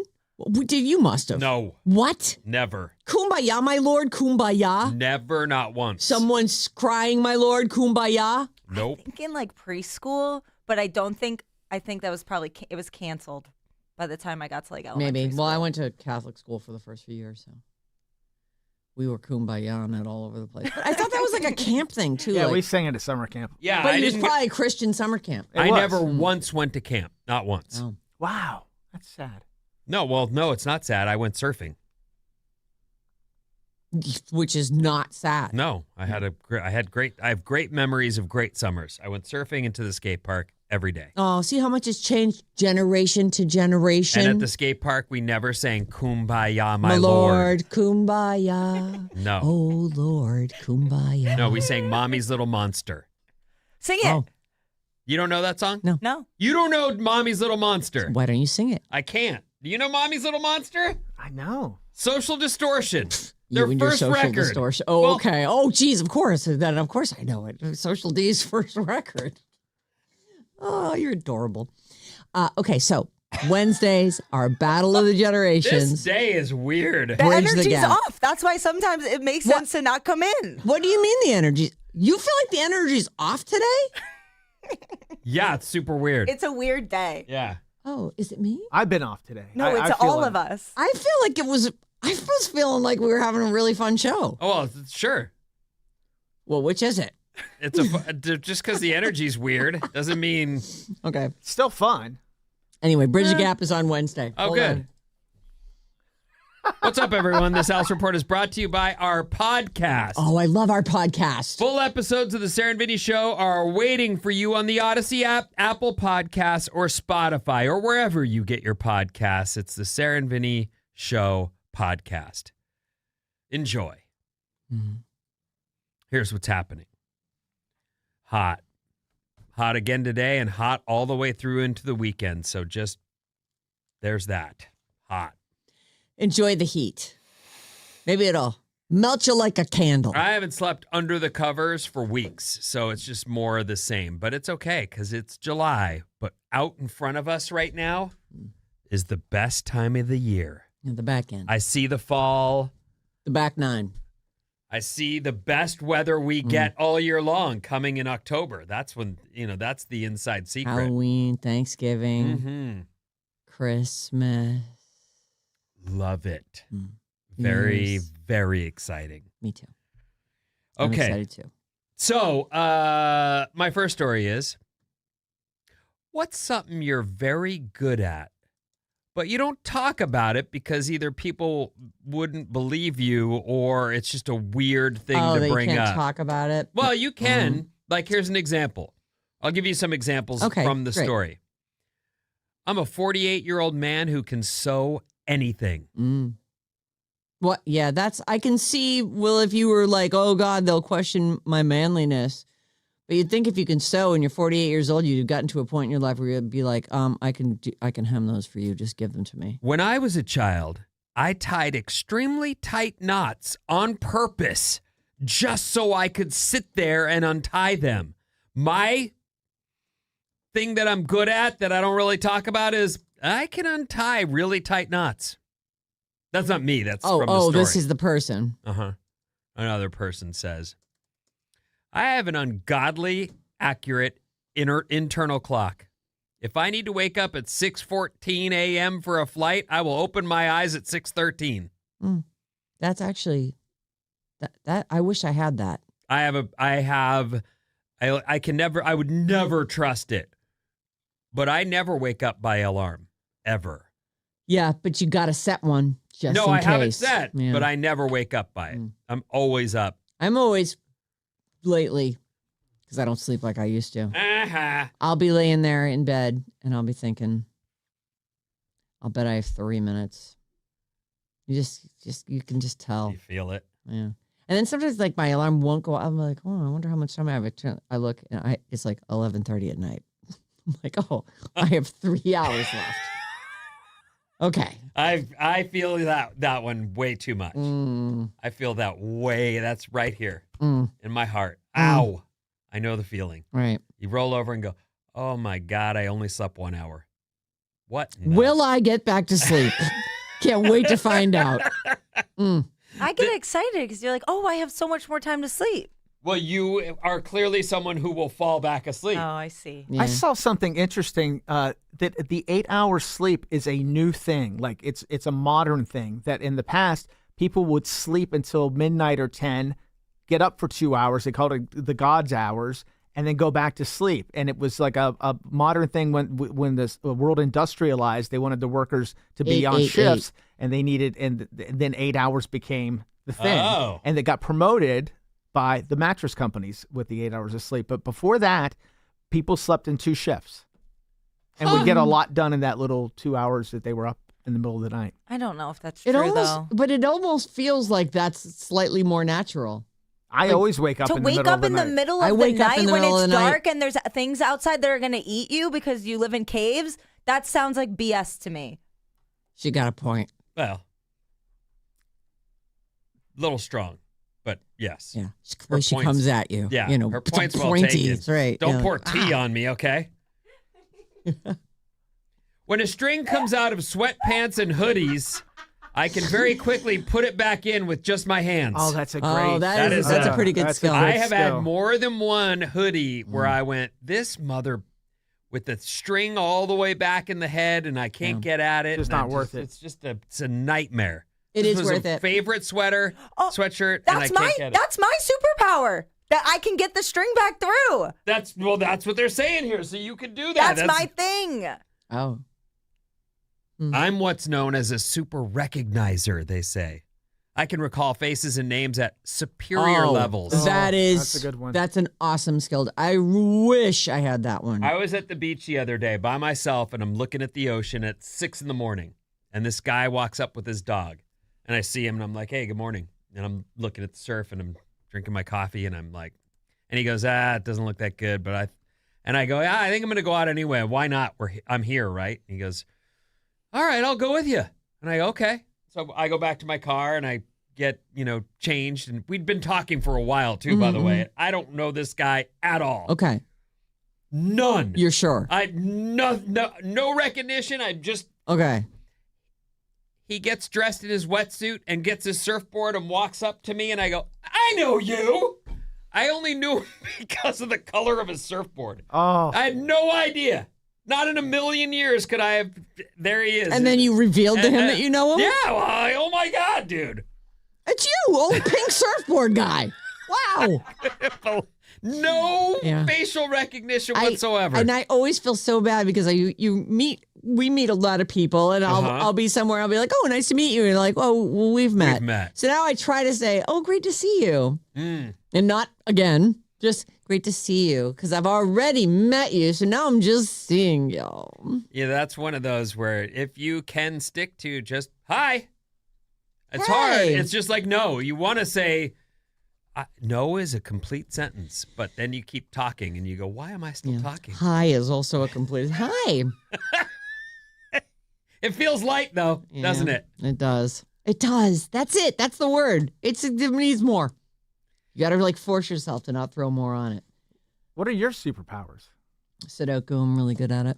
Are you? Oh my God. I'm so That's good at what it. you. Yeah. I And solved the hardest She ones. said 2 other things off the air. I'm like, okay, that's not what we're talking about. I'm awesome at dirty talk. Those are solid skills to have. They are, and I would call you a liar, except during the secret show, there's things that she would spit out where we'd all go, oh my God, what the? Yeesh. Yikes. Yeah. How about you, Vin? Well, I'm really good at errands. Oh. Like, I will make a to-do list, and man, it doesn't matter. I'm You getting were it going done. to get it done. And I do get it done every time. Yeah. And your superpower is the threading of the collar. Yeah, You get mine, the thing mine back in sounds there. lame now compared Yeah, to your guys'. Pretty lame. What I about was you, so Maddie? excited about it, too. I think mine is parallel parking. I'm really good at parallel that's a parking. good Oh, that is one. good. I'm Yeah, good at that. I can. If you give me an inch on each side, I'll get into a See, spot. yeah, it's got to be just so for me to do it. Yeah. Feels good when you get it right, but some Yeah. people are masters at it. Yeah. When I was living in Hoboken, New Jersey, like you had to parallel park all the time, so I got really, really good at it. Hoboken, no joking. Yeah. I would have guessed that it was dancing for you. Yes. Like, you've It's won a some secret skill. You've won some dance battles in your day as a young man. Right I haven't on. you? still win some dance battles. What are you talking Really? about? When's the last time Any you won wedding, one? I'll have a throwdown for Oh, a dance okay. battle. And if there's not a dance off Trying at to a get wedding, invited? not a good wedding. Oh. Something's wrong. You better have some dance offs at your wedding. I guess you'll never know. I won't. Because you're not invited. 800 Any of you? 400 3697 is our number. Wow. Jeez. Don't worry, you're not the only one not invited. None of us is. Yeah. Christina asked me, are we going to her wedding? No, she likes me. She didn't invite me. Oh. And she goes, what? Wait, what? 707. Yes, Bob. Sleep only 4 hours a night. As a caveman, we had to be ready and aware for things trying to eat us. They probably took shifts as cavemen. Yeah. Oog, first shift. Oog, second shift. 707. Energy's off. Full moon tomorrow. Drink your moon juice. Oh, moon juice. Oh, great Should we reminder. do moon juice? Yeah, so the full moon peaks Wednesday morning at like 7:30 a.m. So put out your moon juice anytime today, and then don't drink it until tomorrow After afternoon. 7:30. Yeah. Okay. You know, give it time to fully peak and Does charge. the moon need to be able to see it, so it needs to be in a clear container? Ideally. Okay. Oh, yes. The ideal scenario for the creation of moon juice is that it would be in some kind of transparent pass-through jar. Yeah, All some, right. some people even put it outside. Oh, I just assumed it had to be outside. Yeah, I me put too. it yeah, just me in the too. window. What if I just put it in a bowl and put it outside? Well, an that's- outdoor there's- bowl? There's a problem. That'll take on whatever's blowing in the wind. Isn't that part of experiencing the moon juice? Do you really want chewy water? It's natural. You know, your water comes from outside originally, right? And then run through a zillion filters. So I gotta drink the bugs that have fallen into the water because it once came from outside? Minerals. Oh, Bobby, stop it. All right, Bobby, listen. How old is that guy or when did that happen? Do we have to? We don't. You want to just quit? No. Just stop. No, play. Did you even read any texts? I did read a couple texts, Oh. yeah. All right. Yeah, the one? moon juice. Yeah, the moon- Oh, that's right. right. Moon Okay. juice. All right, so pick then. If we Okay, have to play. I guess I do like to learn. Let's you do. don't. When did that happen? Wait. Can we instead do a random story out of nowhere? Or is It's it too not a late for game. that? It's kind of too late for that. Oh, I'll okay. do. You know what? I'll get to one of those. I won't get to one tomorrow because we have Ritz Gap. You'll get to one. You just want to hear the new liner. I do. You got it? Yeah. Let's hear it. A random story out of nowhere. Oh, that's us. When did you guys record that? We all recorded it together yesterday We did it on live. the air. Let me hear it again. Was I there? Yes. Oh. You're on it. A random story out of nowhere. I don't like it. I want you to get. Wait, you don't like it? I want it to be a little cleaner. I feel like it's hard to understand. Listeners, back me up. 800-400-3697. I just I want think it's a great liner. You think the production needs I work? think the production I needs some see, work. I Yeah. see. I'd like to hear some. You have And a little bit of. a little lead up there. I don't like that. Ah, It's great Whatever. first pass, nice first draft. What, I can't give you notes? It's got to be like, if you've done it, that's it, it's perfect? well, give me right. some clear notes, not just I need. Yeah. Okay, let's do when did that happen? All right. Animal House was released. John Belushi. It's a big one. Animal House. I've never seen this. Well, you have to guess. When did that happen? It's been on my list for forever. Don't bother. Oh my God, no! I just think maybe I Only passed the dudes time like where it. I would have enjoyed it. You know, like I think I would have liked it as a teen or in my early 20s. You know what? You should watch it. I would love to hear what you have to say about Animal House. Go ahead. What do you think? What year did that release? 87? 87. What do you think, Vin? 81. 81. Maddie? I'll go 80. 78 is the correct dang answer. it. 78. Mel Gibson was arrested for Dewey of the day with an open bottle of tequila in his car. This is the one where he called her sugar teas. Sugar teas went right through my tirade. head as you said that. I was thinking sugar teas. He called who sugar teas? One of the cops. Oh, man. He verbally assaulted the arresting officer, launched into a tirade against the Jews. He pled no contest to a drunk driving car, charging at 3 years of probation. When did this arrest happen? When did that happen? Vinny, you're first. 2010. I'll say 2005. 2011. 2006 is the correct answer. That's another point for Maddie. 20 years ago today that happened. Feels like yesterday. Man, time flies. Miami, Florida became a city. You know what's weird about What? that? Real Which quick? one? The Dewey? Mel Gibson thing. Okay. Is that not only did we get that audio, and I'm confused because then we got all this audio from his ex-girlfriend at the time who released That he all was the breaking up "You with, make me right. want to smoke." All that audio, and then Esther House records him again. Let's have something to eat. As if Hooray! he didn't already know. People are recording you, bro. They're recording you. Yeah. Stop At it. all times. With it your was, temper. It was that guy's kid. They were on like vacation at his house somewhere, and to the talk kid's about like, a film or something, and that was him losing his you-know-what again. as usual. Okay, sorry. Go on. All right, Miami, Florida became a city. And Maddie, you're first. 1890. 1890. What do you think, Bob? 1875.